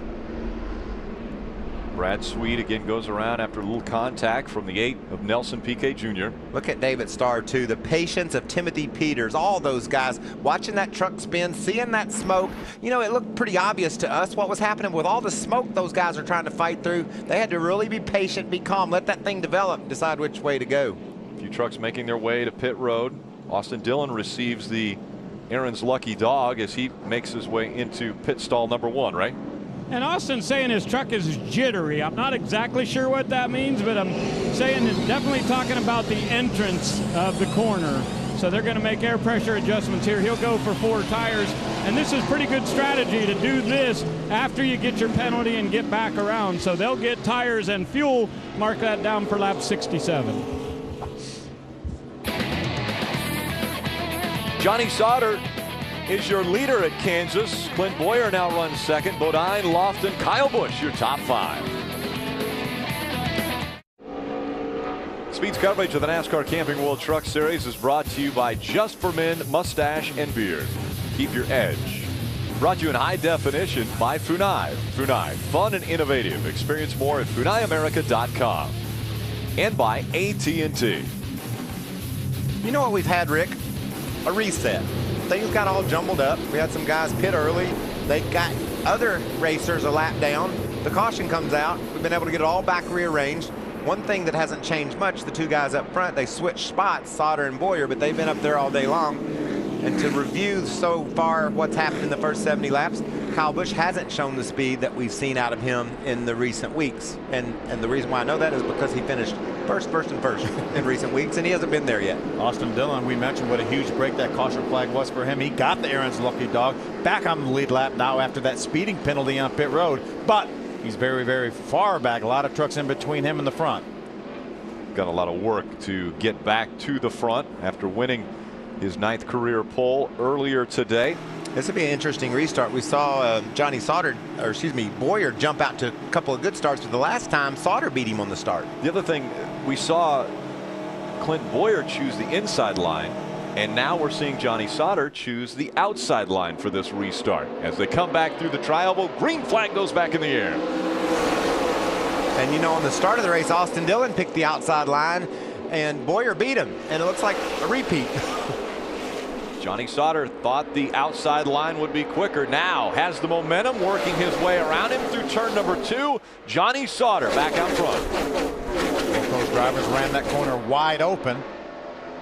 Johnny got the advantage. Same engine builder for both those trucks. RCR builds the engines for ThorSport as well as Kevin Harvick Incorporated, and certainly Austin Dillon and Joey Coulter as well. There was a bunch of those Chevys up front today too, so obviously a lot of power under the hood of those Chevys.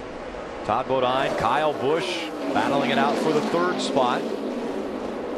Bodine down at the bottom of the racetrack. Kyle Busch running a little higher line. Justin Lofton running in the 5th position. Had one Toyota and one Dodge up in the top 10, Rick. All the rest were Chevys. And if you look now, there they are. Travis Kvapil in the 5, Parker Kligerman in the 29. And that's the only Dodge in the field that Parker Kligerman is driving, the Penske truck rental Dodge. Miguel Paludo in the 7, moves to the inside of that 5 of Travis Kvapil. Good battle, good run for Paludo up in the top 10. Good run for Travis. That's not surprising to us, Phil. Problem in turn number 1.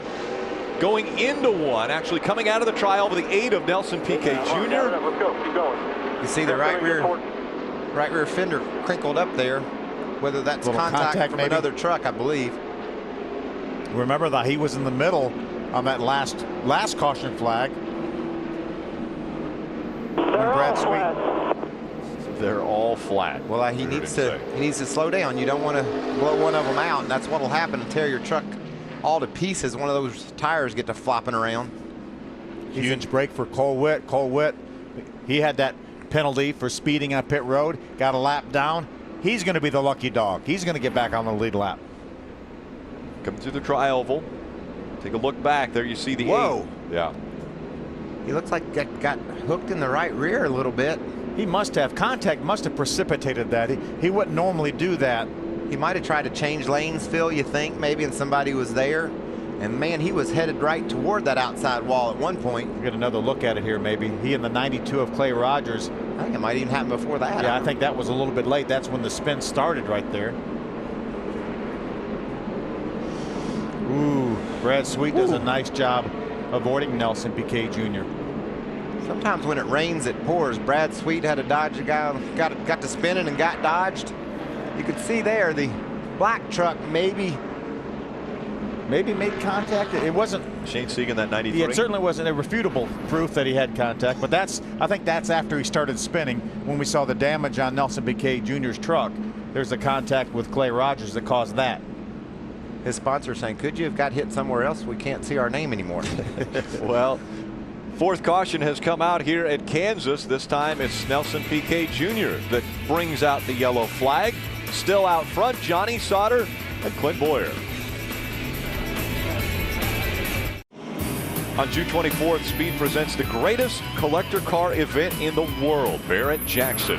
See the finest, rarest, and most desirable cars on the planet all in one place, and all up for grabs. Barrett Jackson, Orange County. Watch the auction live beginning June 24th, exclusively on Speed. Hermie, the 18 came onto pit road. What were they doing down there? Well, Rick, they came in on the previous stop and raised the track bar on the right side. Kyle is not happy with the way the truck is rotating through the center of the corner. So when the last caution came out, Kyle Busch came on the radio and said, we need to raise the left side track bar. We're a 5th place truck. I didn't come here to run 5th. So they came in pretty extended stay on pit road and raised the track bar on the left side, trying to free this truck up, Ray. Hermie, on lap 75, Cole Witt just pitted. They put 4 tires and fuel on this thing. He's deep in the field, but that gives them an option for a 2-tire stop on the last pit stop. Whoa, this is looking a little bottling up here at the restart once again. Johnny Sauter back on the gas on the outside. Clint Bowyer on the inside. I like the way that 2 truck comes down the front straightaway. It doesn't matter how far he's behind at the start-finish line. He beats him to turn 1, but Johnny's been able to hang on that right rear and grab the lead back, but not this time, Phil. Yeah, that 2 truck really takes off. I don't know if it's the gears in the transmission or what. Some of these guys may even be trying to take off with a real high first gear and maybe be able to maximize that transmission. Wide, Jason White makes the pass in the 23 as he's on the bottom of the racetrack, way up high in the 62. Brendan Gaughan. That's a huge surprise. Brendan being way up high there, but he's making some moves. Brendan right now is up into the top 10. Scored in the 8th position last time by the start-finish line. Clint Bowyer has been able to take that top spot away from Johnny Sauter. Bodine, Kligerman, and Lofton are your top 5. Travis Kvapil on the inside of the 22 of Joey Coulter, and Kyle Busch looking to the outside now of both of those trucks. You know, Hermie reported that Kyle Busch came down pit road and they worked on the left side track bar. That's a pretty major adjustment. You actually have to take that loose. It's not like the right side where you can do it with a ratchet winch. You actually have to take that loose because it's a spline situation and move that. Pretty major adjustment for most of these trucks. Yeah, and it's a big call for Kyle to tell his crew chief that that's what he wants to do. And if Kyle Busch hadn't won the last 3 in a row, your crew chief might say, well, we'll just do some air pressure or some wedge. But when you have the confidence in your driver, plus if your driver is the owner, you get a break there. But that's a big call. To be interesting to see if he can take that change in the rear end setting of this truck and drive to the front now. He couldn't before. He thought he was a 5th place truck and didn't want to come here and run in the 5th place. So major adjustments for the 18 team. James Buescher on the inside in the 31. Looks like they're going to try to make it 3 wide once again. Here comes the 62 of Brendan Gaughan. Brendan saw a hole in the middle. He said, why not take it? Justin Lofton, one of his teammates, was on the outside. There's Miguel Paludo. We saw him have trouble on pit road. Been running extremely well in this race. His spotter and driver coach is Terry Cook, who's a former winner here at Kansas Speedway. We've had 10 races here and 10 different winners. Potentially an 11th different winner. As we see Clint Bowyer out in front of the field. That guy running second right now would love to see a repeat winner. Yes. Johnny Sauter, who won this race last year with a tremendous slide near the end of the race. Yeah, pretty dramatic fashion. There's the distance between 1 and 2.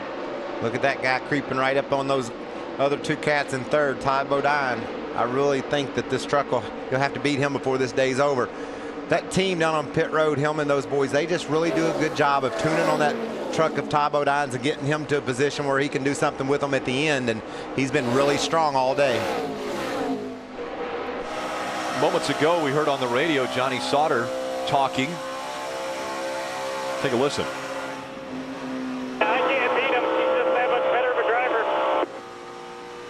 That's a little bit tongue-in-cheek, I think, for Johnny Sauter. I mean, he took off good. He had the lead, and then by the time they got to turn 1, Clint had driven back up beside him. I don't think, Johnny's on the throttle hard, through the gears hard. I think it may be a transmission situation more than anything else. But Kyle's going to use the whole racetrack right there, or maybe even part of the apron. Yeah, that's where they were going in qualifying. Some of the drivers would choose that apron, so it's definitely an option here at Kansas. If you watch Daytona and Talladega and see guys go out of bounds, forget that. There isn't any out of bounds here at Kansas. Kyle Busch behind the 88 of Matt Crafton. There's a good run through the center of the turn. See David Starr right there ahead of him. Good run for Starr, but watch Ty Bodine. Joey Coulter gets a little loose. So there goes Kyle. Yeah, Kyle had to take more evasive action there than I think that being intended on his path. Little bobble there by Matt Crafton, and right by goes Kyle Busch. Crafton's going to have more company. Here comes 22 and 32. A couple of young cats here racing hard. Just inside the top 15. One of our former champions, the 5 truck of Travis Kvapil, right behind those 2 young drivers. Travis having another solid run here. They put some solid runs together now with that Randy Moss Motorsports team. Past the halfway point. At the halfway point, it's Clint Bowyer that's out front. Johnny Sauter runs second. Todd Bodine, Parker Kligerman, James Buescher, your top 5. Travis makes the move to the inside of Joey Coulter, trying to take over the 14th spot. Whoa! Sideways on the bottom of the racetrack, able to catch it. Hopefully catches his breath now. That's a situation where he was on the inside of Joey Coulter. That inside truck has a lot of the air robbed off the rear spoiler, and I think that was indicative of that right there. So Kyle Busch back up to the top of the racetrack now. Yeah, he's also back up to the top 10, Rick. He restarted on lap 77 and 22nd. He's passed half of them so far, Phil. They get a little bit tougher, though, when he gets closer to the front. Clint Bowyer out in front, but the guy with the most recent close call has to be Travis Kvapil. on the inside of that 22 of Joey Coulter. The back end tries to go around on him. He catches it, catches his breath, and moves on. Still chasing the 2 of Clint Bowyer. Welcome back. The O'Reilly Auto Parts 250 here on Speed, your motorsports authority. It's been all Clint Bowyer. After we've cycled through pit stops, Bowyer now has a 1.8 second lead on Johnny Sauter. Todd Bodine running in the 3rd spot. James Buescher and Parker Kligerman your top 5.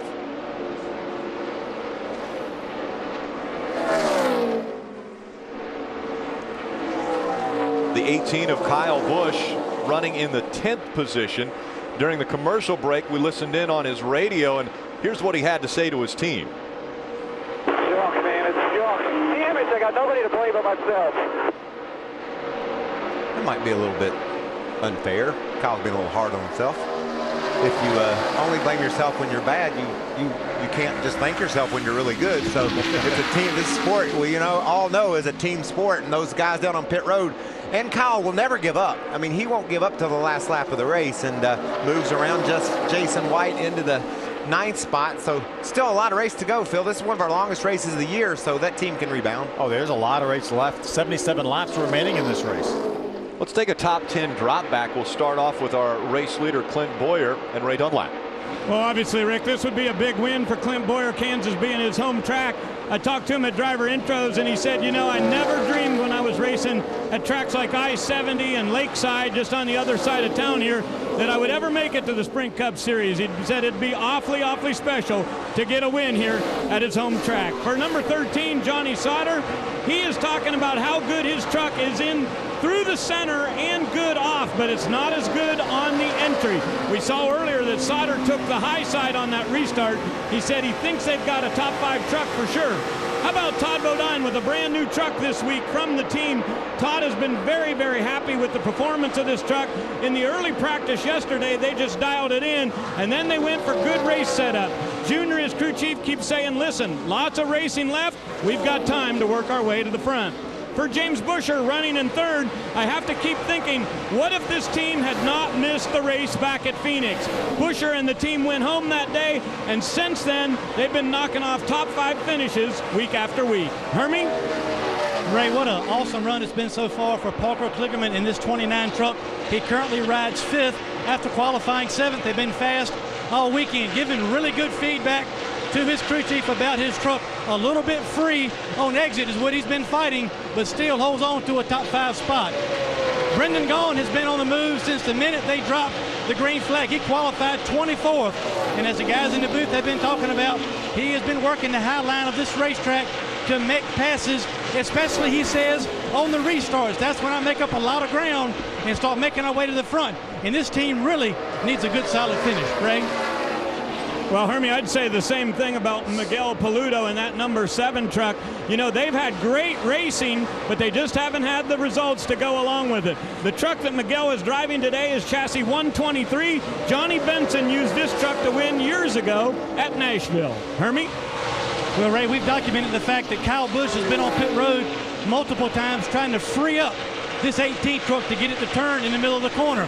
Well, Kyle, as we heard by the radio transmission, is not happy with the changes he's made. His cars and his truck is now too loose. He cannot use the throttle the way he wants to, so he's hoping to dial it in on the next stop.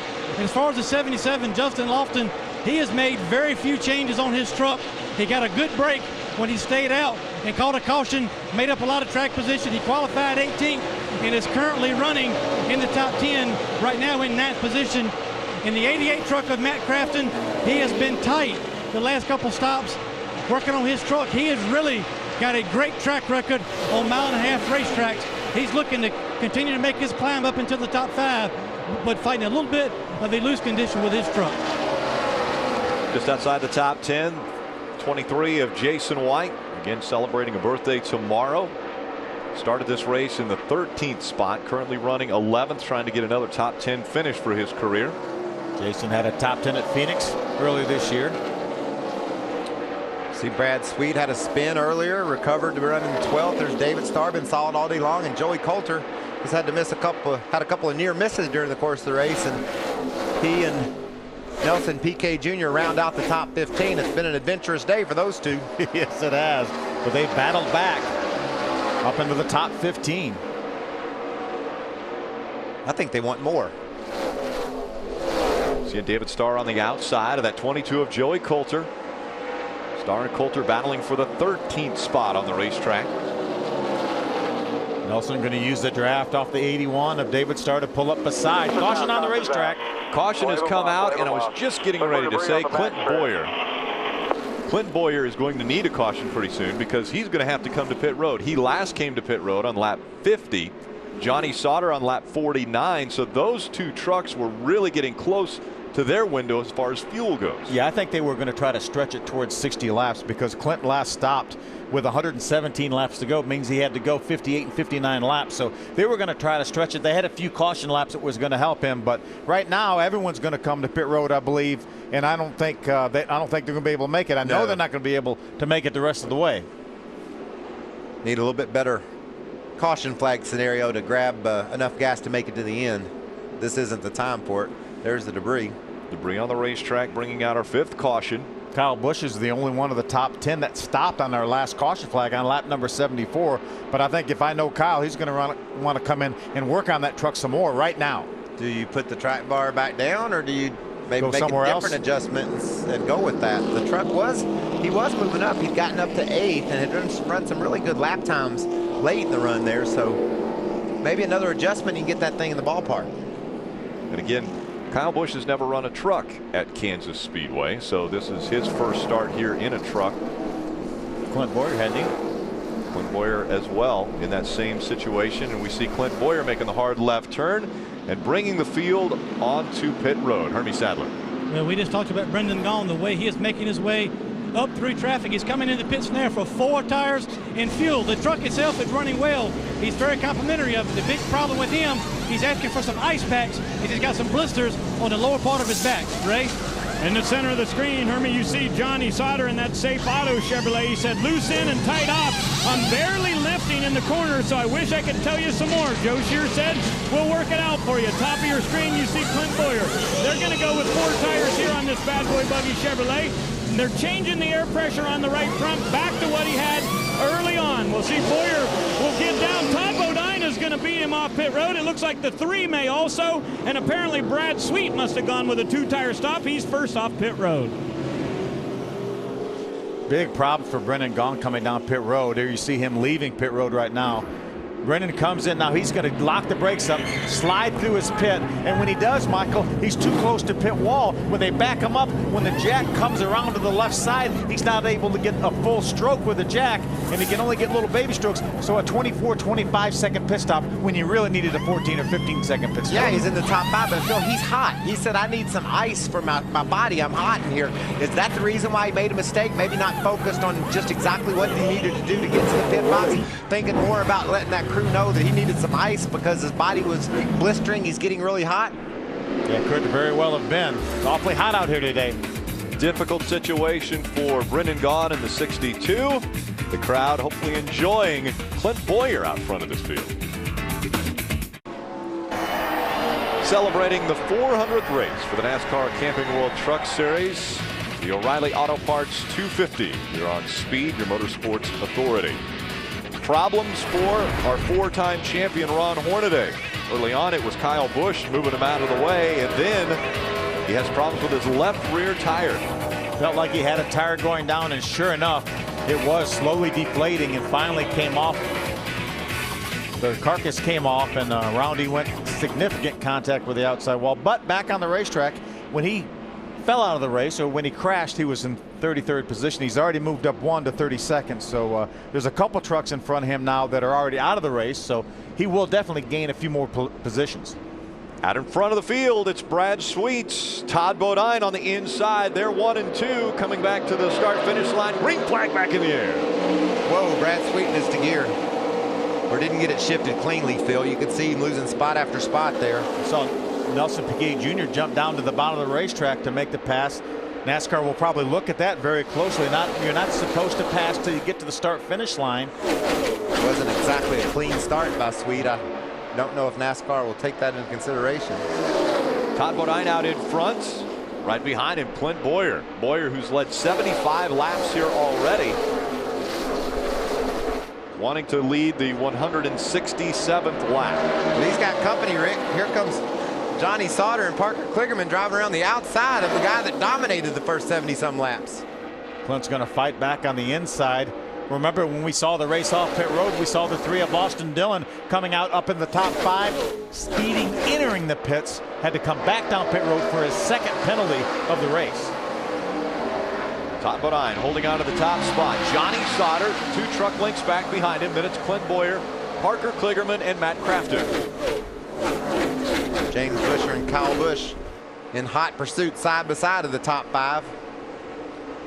Another side-by-side battle. Behind them, Justin Lofton in the 77.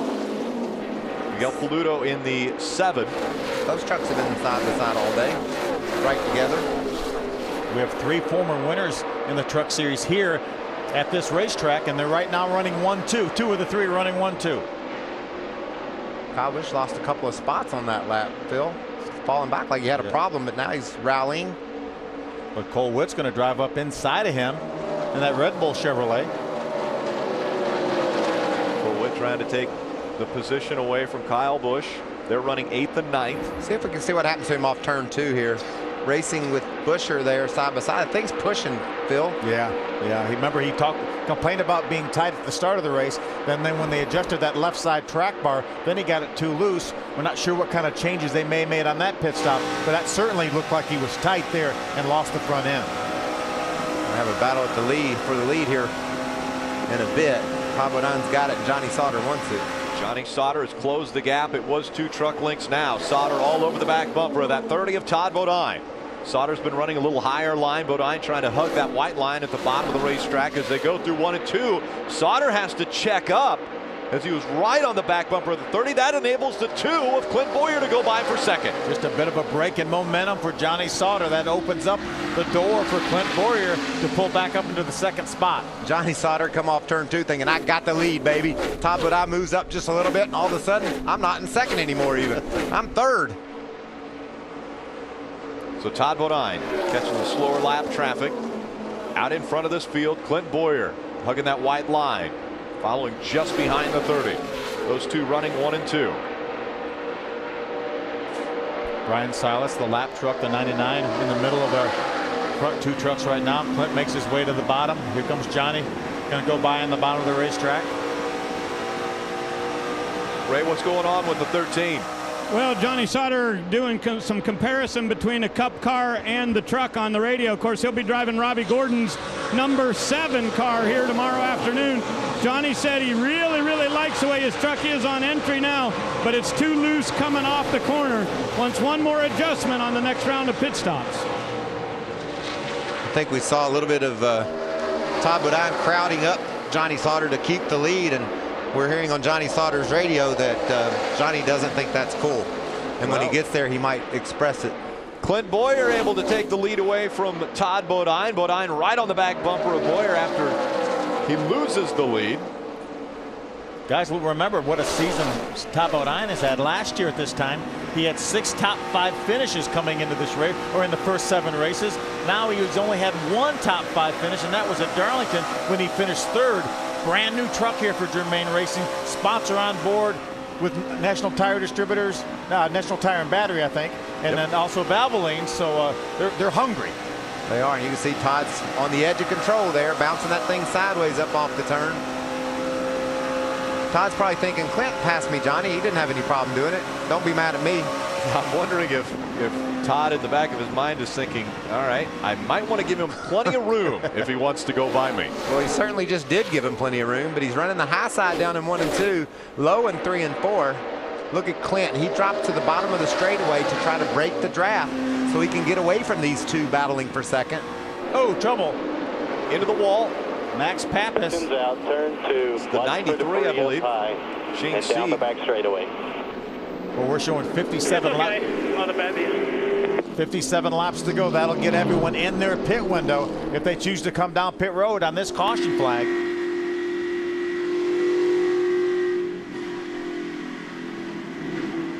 Riding along with Max Pappas at Toyota onboard. Again, the 93 of Shane Sieg into the wall. A lot of damage to Max's truck too. You see there the right side scrubbed off of it. Take a look. They were battling for 18th. There's going to be a little contact here. There is a little bit of contact. That was kind of odd looking, wasn't it? That was weird. Thank you. Looked like not sure why Shane ran into the back of Max, but when he did. And then he chose to go the wrong way once he hit him. If you're going to hit somebody, you better go under him. He tried to hit him and go around the outside. See if we can hear Max's throttle here. Back to your bumper here. Back to your bumper. Outside. I need to direct him, Mike. You know what was strange about that? Max was out of the gas. Well, he was loose, I think, with that truck up behind him. This is the lap before, and that may be one of the reasons that Shane Sieg ran in the back of the 9 truck on the next lap. All the trucks are in. Herbing. Yeah, Parker Kligerman's coming down. He was only coming if the lead is coming. Fuel only, and a slight rate adjustment for Parker Kligerman. Ray? Well, Bruce Cook told the 2 of Clint Bowyer, do not come. We're not in our window here yet. And Clint said, I can't stay out there on the racetrack and let the rest of these guys pit. Todd Bodine had already committed to come to pit road. He needed his track bar raised. He did not change tires here. Clint Bowyer is getting 4. Bowyer is going to go out about 15th or 16th. Austin Dillon going to get 4 tires. He's still on pit road right now. Differing strategies, lots of different strategies here, and that's what's fun about these truck races. You never know what's going to happen till you get her down to the end. 55 laps of racing remaining from Kansas Speedway. Stay with us.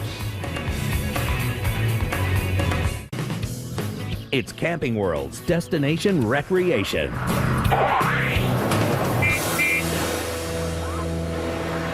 You know, on most weekends, Rick, Phil, and Michael will tell you that I'm their biggest pest. But when you go camping, it's usually bugs and insects that are giving you the trouble. And that's why Camping World now has a great product called the InstaScreen. This thing sets up in 60 seconds. It's 15 by 13 on the inside and plenty of room for lounge chairs or a picnic table. And it's 7 foot high. You want to keep the bugs out? You just drop the zipper down, you're inside, and the pests are out here. It's real easy to set up and disassemble. You just push the little button, these all fall down, it collapses, and real easily you can pack it away in this nice carrier. And I also want to make sure you stop by Camping World to check out the RV Fair. That's coming up June 20th through 22nd. I think that's unfair for him to say that most weekends we think he's our biggest pest. It's every weekend. Every week. I think that never a truer statement was said, actually. That's why Camping World sponsors the truck series. Look at the campers. Have we matched our demographic or what? Right down the middle. Dead on. 400 times we've lined these trucks up, and it never gets old to me. Just 52 laps of racing to go. It is Cole Whitt and Jason White. Cole Whitt has chosen the inside line. Jason White on the outside. Green flag back in the air. Both these top 2 trucks elected not to take the opportunity to come down pit road. There's no way they can make it to the end. I'm not sure why they stayed out, Michael. Look at Bowyer taking them 3 wide on the inside of Kyle Busch. Was that 4 wide for a second? I think it was 4 wide for a second. Oh, we got one into the back of another. Jason White has to catch it. That Johnny Sauter. With the laps winding down, they're getting anxious to move to the front. Parker Kligerman on the bottom of the racetrack trying to hold on to that 3rd spot. Matt Crafton on the high side, running in the 4th position. Here comes the 2 of Clint Bowyer. Slides up the racetrack almost into the 13 of Johnny Sauter. Sauter in the middle of a 3 wide as they go through the tri-oval. All the way down to the bottom of the racetrack was Clint Bowyer. What a move by Clint Bowyer, making his way back towards the front. Johnny Sauter sideways off turn 2. Bounces up almost into the side of Matt Crafton. Matt Crafton has Jason White right on his tailgate. And Brad Sweet hard into the corner down on the bottom. Brad is looking really racy. This is the best I've seen Brad Sweet look in his career. Johnny Sauter closed the door on that charge by Brad Sweet. Look at James Busher way down on the inside of the racetrack trying to move forward. He saw Clinton Bowyer do that, so why not? Let's give it a try. Clint Bowyer went from 11th to 4th in 1 lap. And I think he hit like 3 of those people he passed. Cole Witt out in front. He has just over a 1/10 of a second lead on Todd Bodine. Parker Kligerman, Clint Bowyer, Matt Crafton, your top 5. Here comes Kyle Busch to the inside. There's Clint Bowyer going by Kligerman. He's on a mission, isn't he, Phil? Yeah, he sure is. He's awfully comfortable being out front. He's led 78 laps of the 118 that we've run so far today. It's like just a matter of time before he's going to start adding to that total again. You can see Cole Witt and Todd Bodine are battling for the lead. That's going to allow Bowyer to close in quickly. Todd needs to try to get by Cole Witt as quick as he can and try to open up some space between he and Clint Bowyer. Side he by knows side that Clint's coming. For that lead as they go through the tri-oval. Todd Bodine hands the lead. On the inside, though, Cole Witt trying to battle back, not giving him that inside line. Todd Bodine's going to take the lead, though. We've had 3 wide racing since this restart somewhere on the racetrack. James Buescher, Nelson Piquet, and now James Buescher trying to get by the 88 of Matt Crafton. There's your lead on the left. Todd Bodine has a 3-truck link lead over Cole Witt. James Buescher in front of Matt Crafton. Nelson Piquet now in the middle. Here comes Kyle Busch on the bottom of the racetrack. Let's go 3 wide again, Phil. Yeah, Kyle's going to do it. He knows how to do that. Looked like we thought about 4 for a second again. Jason White trying to mix it up. I'll tell you, Nelson Piquet Jr. Oh, he gets a little bit loose. Has to chase it. And luckily there wasn't a truck on the outside. And where'd Miguel Paludo come from? Miguel Paludo in the 7 makes the move up in between the 88 and the 8.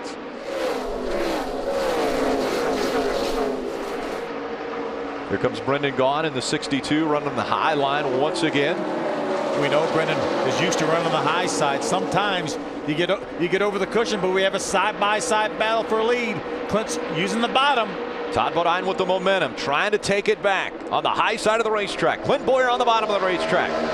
Bowyer trying to get back out front again. He's already led 78 laps. He makes the pass and back in front in Kansas. Well, he just drove that thing down in the corner, didn't he? And it stuck right in the bottom of the racetrack. Power move, and he did it all the way from when he restarted on this last restart. He just drove to the bottom, drove to the top, whatever he had to do to find a place to stick that Chevy. And when he stuck it there, he was gone. Johnny Sauter takes over the 3rd spot. We were talking about Brendan just a moment. See how high he's running here. Sometimes you get up in the gray. Here he is racing Miguel Paludo.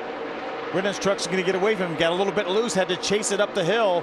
Got up into the gray. There's very little grip up there. I'm not sure. I don't think he hit the wall, but he was about as close as you can get to it. Here comes David Starr. Looking to the inside of that 62. Brendan Gaughan trying to chase the 23 of Jason White now as he tries to go to the outside of Travis Kvapil. Clint Bowyer out in front by a half a second over Todd Bodine. Johnny Sauter, Cole Witt, and Parker Kligerman. They're your top 5. Clint Bowyer just 44 laps until he potentially can win in his home state. Welcome back to the O'Reilly Auto Parts 250 from Kansas Speedway. You see Kansas native Clint Bowyer out in front, and he has a big lead over Johnny Sauter. But should he start to worry about fuel? He was the one who said, I've got to come to pit road, when his crew chief said, I need you to stay out. Here's how Johnny Sauter took over the 2nd spot. He moved to the high side. Todd moved up, but Johnny had the momentum. He's just going to drive by him on the inside. We talked at the beginning of the show. The pit window is somewhere between 52 and 57 laps. As we see Johnny jumping the throttle, he's moving to the high side. When Todd comes up, he's just going to pedal it a little bit, jump to the inside, and drive by him. Some of these guys, I think, are worried about being able to have enough fuel to get to the end. Clint Bowyer now with a comfortable 2-second lead. I think he needs to start pedaling a little bit, maybe saving a little fuel. What do you think, Michael? I think you got a great point, Phil. They're right on the edge of making it all the way. So I think if any of these teams running out front see a caution, they're going to breathe a lot easier because they know those caution laps will help them get inside their fuel window. Even if they decide not to come to pit road, they'll still be able to make it because of running at a reduced pace. But there's a couple of guys, our point leader Cole Witt included, who need that caution to come out so he can get to pit road. He knows he can't make it. He's going to have to make a pit stop. Yeah, he along with Jason White, we know that they have to stop. Jason right now is being shown in the 13th spot. Kligerman takes 5th away from Cole Witt. So Cole Witt, one of those drivers who stopped on lap 99. Jason White also stopped on 99. The rest of the field stopped on 112. Without a doubt, Cole Whitt, Jason White plan on stopping again, without a doubt. But if the rest of the field doesn't stop, even if we get a caution that allows them to come to pit road, the track position is going to be so poor. It's even there with fresh tires, it's going to be very difficult for them as we watch Kyle Busch gain another position on Cole Whitt to move up in the 6th spot. Well, here's the caution will come out. Spin in turn number 2. Clay Rogers, that thing had to be hard to drive with the whole side tore off of it like that, Phil, and it got away from Clay down there in turn 2. I don't know if there was any contact, but I know these things depend heavily on aero, and he has the whole side wrinkled in on his truck. Yeah, Clay's so consistent. All top 20 finishes with the exception of the one poor finish he had earlier this year. Had trouble over at Nashville, but other than that, he's been right in the top 20 week in and week out. Well, now we're going to answer a lot of questions. We know Cole Whitt's coming down pit road. We know Jason White's going to come down pit road. We know that these caution laps, as you were just talking about, is going to give these guys an opportunity to improve their fuel mileage, as we see Clay just get a little bit loose all by himself up on the high side of Max Pappas. That's something Clay don't do. He finished 3rd down at Daytona. He got the season kicked off right, led the points for a while, and now he's struggling today with a truck he's gotten wrecked. So the pace truck comes back out on the racetrack, gets in front of the 2 of Clint Bowyer. Johnny Sauter running 2nd. The question now is, will these caution laps enable the trucks that came in on lap 112 to make it all the way to the end? We were trying to guess who was going to pit and who wasn't on the last caution, and we didn't know. Well, the teams didn't either. The drivers were saying, I got to pit, I can't pit. So this is Nick Hoffman's getting the Aaron's lucky dog, get back on the lead lap. Good run for this young man. Another one of our teenagers hanging in there. So I think these teams don't know exactly what they're doing right now. It's going to be a tough call. I think now you're going to have to do it, though. If you're going to pit the rest of this race, you have to do it right now. You can't wait for a later caution flag. That decision is about to be made. The field making their way through 3 and 4. Clint Bowyer, Johnny Sauter out in front of this field. Todd Bodine looking to change his luck in the 2011 season. Runs in the 3rd spot. James Buescher, Parker Kligerman, your top 5. Kligerman makes the hard left turn. He will lead the group onto pit road, and the 18 of Kyle Busch decides to come back out on the racetrack. So we have a few trucks on pit road, Hermie. Well, a great day for the 29 truck continues. Parker Kligerman comes to pit road. 4 tires, Sunoco fuel. He only wants to take a half a pound out of the right front to help that truck turn a little bit better. Ray? Well, Hermie, it's been an interesting day following Cole Whitt. They have been in multiple different positions, and this one was a no-brainer. They knew they had to come for fuel, and he did want an air pressure adjustment. They'll go back out to the racetrack. He is the only person that has ever led the points in this series as a rookie, and it looked like they could have some serious trouble today, but they've rebounded multiple times. We'll see how far he can race back up through the field. Sometimes you don't decide what you're going to do to the last minute. Kyle Busch watches, sees how many trucks come to pit road, decides he doesn't want to be one of them. You were talking about the crews not knowing what they were going to do. They didn't decide till absolutely the last second what to do. He had to clear that orange cone. He did just that, went back on the racetrack. We'll be back for the green flag later. The party continues from Kansas Speedway. It's the 400th race for the NASCAR Camping World Truck Series. The O'Reilly Auto Parts 250 here on Speed. Let's go back to pit road and get some updates on what took place on pit road. Hermie? Hey, Rick, Matt Crafton on the previous caution came down pit road. He got back on the racetrack 6th, but as he was pulling out of his pit stall, he had contact with the right front of his truck against the 66 of Justin Marks. So they've come back in this time to try to repair some of that damage to the right front of the 88. We'll see if that helps. And kind of in a laughing way, also Rick Wren, general manager at Kyle Busch Motorsports, came over and said, Hermie, we ordered a kitchen sink for this truck, but they said it couldn't get here before the end of the race. So these guys have done everything they can do, still not 100% happy with their 18 truck. Ray? Well, I can tell you, Hermie, Todd Bodine is certainly aware that Kyle Busch did that move down there to get that track position. Todd has said that his truck is a little bit too aggressive in the center of the corner, and it feels like it's leaning on the right rear just a little bit too much. Mike Hillman Jr. reminded him, you are the man on 1.5 miles. Don't worry about what those guys up in front of you are doing, and certainly don't worry about the guy behind you.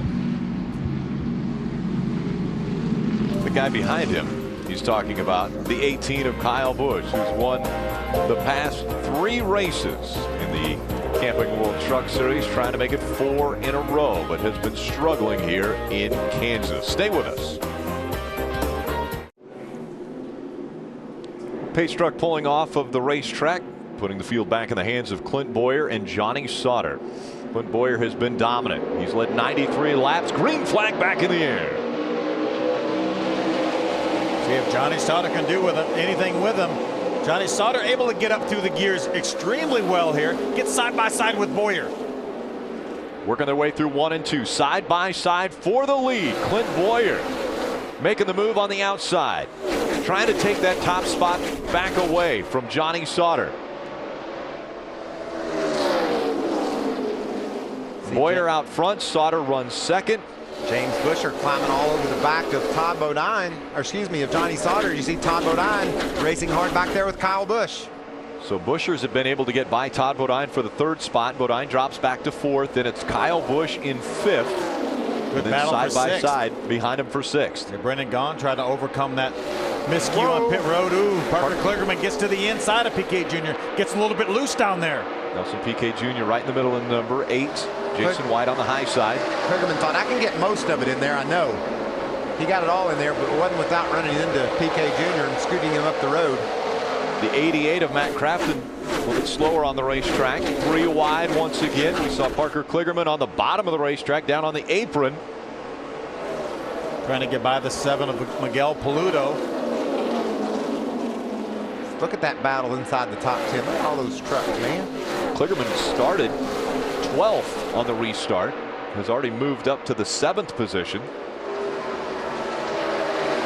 Good side-by-side battle back there between the 3 of Austin Dillon, the 5 of Travis Kvapil. How about his day? Austin Dillon served 2 penalties on pit road. Well, we saw Kvapil almost spin out down in the corner. He barely fit that truck up in front of Austin Dillon, didn't he? Here comes Brad Sweet. He did spin out. Little contact from Nelson Piquet Jr. and that truck went around. There's Timothy Peters. We haven't seen Timothy in a long time.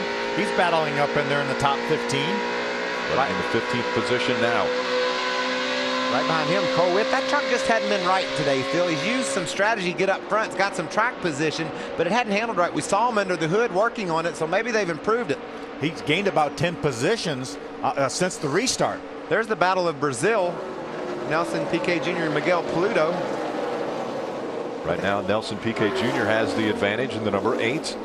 Look at Kligerman. Look to the bottom of Brendan Gaughan. Got a Connecticut, Las Vegas, Nevada battle going on. A couple of Las Vegas guys. If we're going to go countries, we might as well go states. Yeah. Here comes Kligerman once again to the bottom of the racetrack. Do cities. Westport, Connecticut, specifically. Right. I thought he was from Greenwich. That's what Russell said. Yeah. Yeah, he meant Greenwich. Yeah, make sure Greenwich is the way you say it. Kyle Busch just in front of these two, running side by side for position. Kyle Busch into the top 5. Has never had a truck to really compete for the lead. There's 10 drivers that have been out in front of this field, and Kyle Busch has not been one of them. But he's worked it to the top 5 now, Rick. Laps winding down. He's wound up in the top 5. He said he didn't come here to run 5th, but after his day, he might take one and just say, oh, that's all we had today. Trying to defend his owner's championship from a year ago. Parker Kligerman running 6th right now. Brendan Gaughan back to 7th with Nelson Piquet Jr. Another impressive run for him right now, running in the 8th spot. Just 24 laps remain. Clint Bowyer out in front of Johnny Sauter, James Buescher, Todd Bodine, and Kyle Busch, your top 5. There's a wad of trucks right here, led by the 32 of Brad Sweet. Brad's being shown in the 11th spot. There's Jay White, the 23 Gunbroker truck. He runs in the 12th spot. Solid corner there for Travis Kvapil. He got down on the inside and trying to make it stick on Jason White. I don't know if I've seen this track look slick or slippery like we talked about at the beginning of the broadcast. We thought that with the heat, the sun beating down on this racetrack, that it would get slick. We really haven't seen that much of as far as loose trucks on the racetrack. Well, they're bouncing around a lot. They're moving around a lot, so there's not a tremendous amount of grip. Sometimes when it's slick, Rick, it just isn't the back end that'll give up. It's the front too. So I just think they're managing and dealing with a lack of grip, less grip than they've had here in the past. And they just run slower. You know, the drivers know that, and they adjust, and they're just able to run a little bit slower pace and yet keep those trucks underneath them. With just 22 laps remaining and out front Clint Bowyer, does he feel more comfortable about his fuel since we've had a couple caution laps? Absolutely. I think now they feel fairly secure that they're in their window. Now that doesn't take into consideration the potential of a green-white checker. So, you know, any green-white checker could add, you know, up to 6, 7, 8, 10 laps. So I don't think they feel like they have enough to do that. But to get to the prescribed distance, I think they're okay. And I think that extra lap they ran under caution, we were going to come back green, and they postponed it a lap, which added another caution flag lap to their fuel, getting them to the good side of the fuel window. That's big. It's just one lap under caution. You'll take every one you can get, especially when it's tight like that. These two continue to stay tight on the racetrack. Parker Kligerman on the bottom of the racetrack. The 62 of Brendan Gaughan on the high side, still fighting for that 6th position. Parker may have had enough room to pull up in front of Brendan, but he knew that Brendan had the momentum, and he would have had to slam on the brakes. But now, how about Nelson Piquet Jr. is going to drive under Parker Kligerman? Nelson Piquet Jr. takes the spot away from Kligerman for a moment, and here comes Kligerman right back. You see all that darty-dancy around, Rick? That's just him trying to force that truck to do something it didn't want to do. Piquet made a great move, but the truck just wouldn't stick, and he gave up the momentum off the corner. See on the other side of the screen, battle for 13th, Austin Dillon on the inside of Jason White. He does make that move work, trying to bring Cole Witt along with him. It's been a frustrating day for Austin Dillon after he won the pole. He did win the pole earlier, his 9th career pole, but since then, 2 penalties on pit road have delegated him back to getting his lap back thanks to Aaron's, and now battling in the top 15. Yeah, just the fact that he's back in the top 15 is pretty amazing. Whoa. Cole Witt had his truck sideways. Trying to get by the 23 of Jason White. Ray, what are you hearing out of Clint Bowyer and that team? Well, when you guys started talking about fuel, I decided I better check on it. Climbed up on the box and asked Crew Chief Bruce Cook, how are you? He said, we're 1 lap to the good here. And he was texting back and forth with Kevin Harvick. I happened to look down at the phone, and it said GWC ?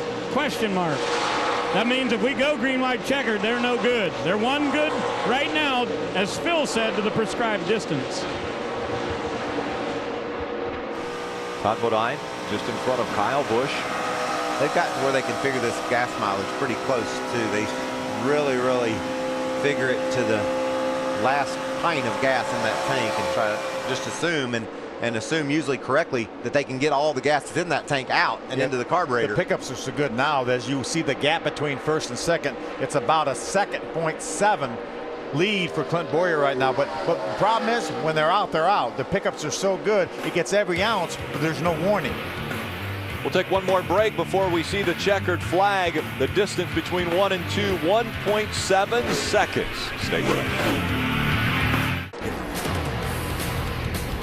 Who kept their edge today? The Keep Your Edge Just for Men mustache and beard. It has to go to our 4-time champion Ron Hornaday. Even though he had problems early in this race, he has kept his edge. Reported in that he had felt like he had a soft tire, and sure enough, it came apart going in turn 3. But his guys jumped on that truck, and there was a bunch of damage, and there it came right back on the racetrack, probably about 50 laps behind. Yeah, but that's the reason why he kept his edge, because he's back on the road. Looks like he'll finish 30th today. Keep your edge with Just for Men mustache and beard.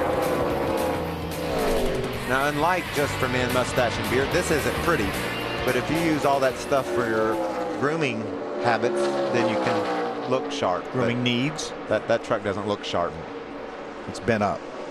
And it's slow as syrup right now, too. Speaking of sharp, the 2 of Clint Bowyer has been very sharp today, but now that he's having a little bit of traffic in front of him, Clint Bowyer has lost a little bit of his lead on Johnny Sauter. It used to be 1.7 seconds. Now it's 1.5 seconds. And we see Joey Coulter and the 18 of Kyle Busch racing on the racetrack. That's my speed spotlight right there. Joey Coulter talked about the fact that at Dover he figured out this racing thing. He's began lately just to put in runs that we say, okay, this kid knows how to race a truck, and he's proven it today right on the heels of Kyle Busch racing for a top 5 position.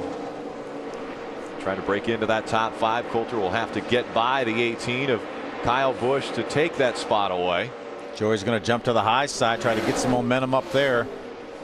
Kyle able to squirt out in front of him up off the corner. Big Mo, use it on him. 10 to go, Joey. Talked about it, Dover. He started 5th and finished 6th, and that's one of the toughest tracks for a young man to get his legs under him at, and Joey was able to do it. And you just can't understand how much that helps your confidence to go to a place like Dover and qualify inside the top 5 and run right there all day long. And now this will add to that. He's racing for a spot in the top 5. He's going to have to get around one of the fastest cats around to do it. Parker Kligerman on the outside of Brad Sweet. Those two racing for the 9th spot. Kligerman had it. Sweet wants it. Boy, after the restart, as you mentioned, Parker Kligerman drove right up well into the top 5, but he's faded just a little bit here now, dropping back to the 10th spot if Brad Sweet's able to pull this pass off. Not able to do it quite yet. Yeah, Brad Sweet bobbled a bit there. Looks like the truck got a little bit loose coming out of turn number 4, and Kligerman was able to take advantage of it, get back to the inside, but now Sweet flexing the muscles on the outside once again, trying to get by that 29. There's Travis Kvapil just knocking on the door of the top 10. That truck getting better and better each and every week. His best finish last time out at Charlotte of the year was 11th, and looking to better that. Great battles all over this racetrack. You can see there on the left-hand side of the screen, Joey Coulter trying to get the top 5 away from Kyle Busch, and Parker Kligerman trying to wrestle away a spot in the top 10 from Brad Sweet. And like you said, Phil, Travis Kvapil just wanting to get him a top 10 this year. Who would have thought we'd have said that 7-8 races into the year, that Travis Kvapil hadn't got a top 10 finish. Don't let him up. Here, Joey Coulter's spotter letting him know he's yours. See if he's not able to clear him. Kyle fights back on the outside, has the momentum from the top side. Those two continue to battle for that 5th spot. Kyle Busch has it. Coulter trying to take it away. 6 laps of racing to go. Clint Bowyer, his best finish in Kansas, has been 2nd. He's done it both in the Cup Series and the Nationwide Series, but has never won in his home state. He definitely doesn't want to see a green-white checker. Anytime there's as many battles on this racetrack like you see here, guys side by side, that's certainly a possibility. Joey's in a very vulnerable spot there on the inside of the racetrack. You notice Kyle's sticking pretty close to him now. That's going to make Joey's truck a little bit looser. Baby, he's yours right down here in 1.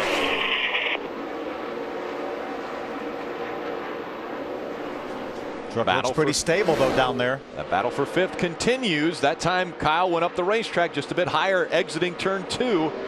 His momentum keeps him in front of the 22. Coulter just not able to make the pass. A little bit of a bobble on the bottom of the racetrack now, as Kyle Busch on the high side still has that lead over the 22 of Coulter. Every lap that ticks by, Joey gets a little bit more desperate, gets a little bit more aggressive down there, and you see that truck starting to bobble around more. That time by, Coulter got credit for being in the 5th spot as he crossed the start-finish line just ahead of that 18. And that's a big position too. There's a huge difference between finishing 6th and finishing 5th. There's a battle for the 10th spot. Travis Kvapil trying to get him a top 10. Just like this spot. Same exact thing. You want 10th a lot worse than you want 11th. And especially if you think about Coulter, he's already done 6th. It's time to get a top 5, baby. Clint Bowyer has a 2-second lead over Johnny Sauter. 3 laps of racing to go. Positions being battled all over the track. 5th still in question. 10th still in question. Parker Kligerman trying to take the 5th spot back, or the 10th spot back from Travis Kvapil. There's also going to be a battle for 2nd here too, Rick. Todd Bodine is closed right up on the back of Johnny Sauter. So you're right. They're battling all over this track. There's Bodine. Remember, in the back of your mind now, been a long time since these guys were on pit road. When we think they're okay, we think Clint Bowyer is 1 lap to the good, but sometimes you can maybe not get it quite as full as you think you got it. Todd Bodine trying to keep the momentum up, looking to take 2nd away from the 13 of Johnny Sauter. I like Boyer's position, though. He's running that truck right on the bottom of the racetrack. That's the shortest way around. He got him a lead, so you know he could roll out of the gas a little bit. So if I'm Boyer, I'm pretty happy. If everybody else, I'm nervous. Clint Bowyer crosses the stripe. White flag goes in the air one more time around Kansas Speedway, looking for his first win at this racetrack. Todd's moving in on Johnny Sauter in that battle for second. You saw earlier they didn't exactly agree about how one passed the other, so these two could Todd could get up beside him. Be interesting to see what Johnny does, and he's going to get there, Phil. He's there, and now he's going to switch to the bottom. Bodine to the bottom of the racetrack, trying to take second away from Johnny Sauter. Sauter comes down the racetrack, holds the advantage in front of Todd Bodine, and the win will go to Clint Bowyer. Wins at Kansas in his home state. Johnny Sauter holds on for second. How about Joey Coulter? He's going to win that battle for fifth with Kyle Busch. Coulter takes fifth away from Kyle Busch. Busch goes back to sixth. Brendan Gaughan with a 7th place finish. A very strong finish for him. Timothy Peters able to get by just in front of Cole Witt, David Starr. Boyer's corralled. What a strong, dominant run by Clint Bowyer. You can almost hear it in his voice and see it in his eyes. Every time we interview him and every time we talk to Clint about this weekend, this race was hugely important to him. You guys, this badass truck. You guys did a hell of a lot of work on this thing. Glad it turned around. Actually, it's a bad boy truck.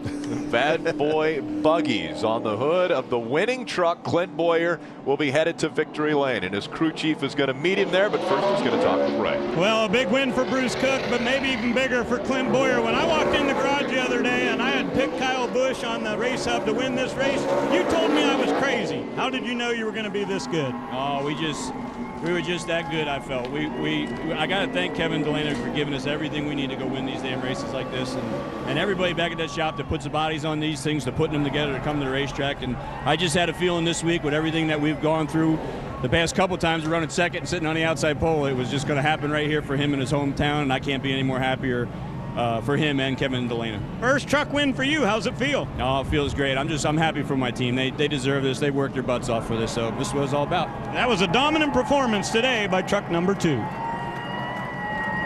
Dominant is right.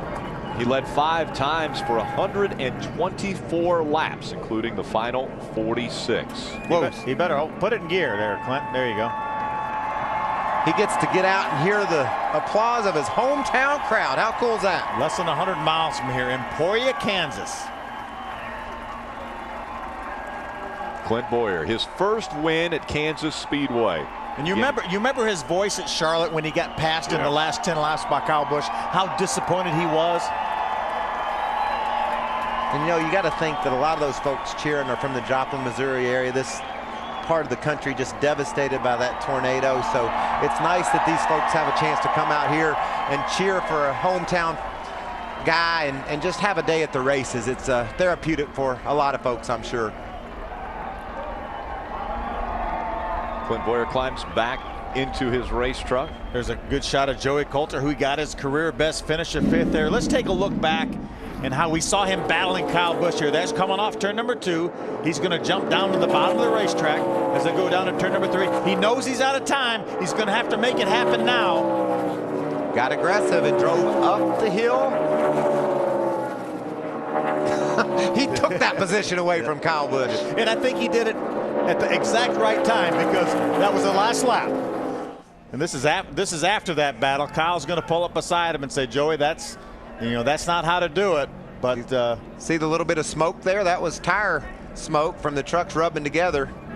But pretty cool pass by Joey Coulter. Guy who finished second, Johnny Sauter, is with Hermie. Yeah, Johnny Sauter actually making comments about the 2 truck. You gave him everything you had. He was strong today, but a good solid run for you guys. Yeah, for sure. Couldn't be more proud of everybody at ThorSport, all the guys at the shop. Skip, body was great. ECR engine was strong, and I got to thank Safe Auto, Carrier, Heating and Cooling, Curb Records, Chevrolet, everybody that's part of this. I thought we had something for them there in that middle run, and then that last pit deal, we elected to take fuel only, and that was our only way to beat him, and he got through traffic better than we did. But nonetheless, great day for us. Proud of Joe, proud of all the guys, the way we unloaded and all the wholesale changes we made to this thing. I knew we had a shot going into the race today. Just I I don't know where that 2 truck came from, but kudos to those guys. I mean, dominant performance, but I don't know. I feel very, very good about going to Texas next week. I was going to say, before we let you go, points leader by 12 points now. Got to be proud of that also. Oh, without a doubt. I mean, I say all the time that I want to win races, but the championship is something obviously we're keeping our eye on. In my personal opinion, it's probably too early to be looking at that, but a 12-point lead is huge, and I couldn't be more proud of my guys. I mean, this is all about them. I mean, our pit stops, everything over the winter, just making us a championship effort, and thank Duke around Thorson, man. This is I'm having fun. I hate finishing second, but we were there and we were close, and that's all that matters. That's Johnny Sauter. He comes home second. It was a good battle between Sauter and Clint Bowyer on the restarts, but after a few laps, it was Clint Bowyer that was able to check out on Johnny Sauter. But Sauter was the closest competition that Clint Bowyer had all day long. He celebrated at the start-finish line, and we'll hear him celebrate in victory lane after the break. The NASCAR Camping World Truck Series on Speed is brought to you by The Rally, powered by Camping World and Dish Network. The Rally is the largest RV event in America. Visit www.therally.com for more information. By Aaron's, you don't need credit, all you need is Aaron's. By Ram Trucks, designed, tested, and proven to be the best trucks we've ever built. Ram. And by Dollar General. To get your favorite products on race day, visit Dollar General. Save time, save money every day. Coming up next, it's the Rolex Sports Cars from Watkins Glen. 6 hours at the Glen.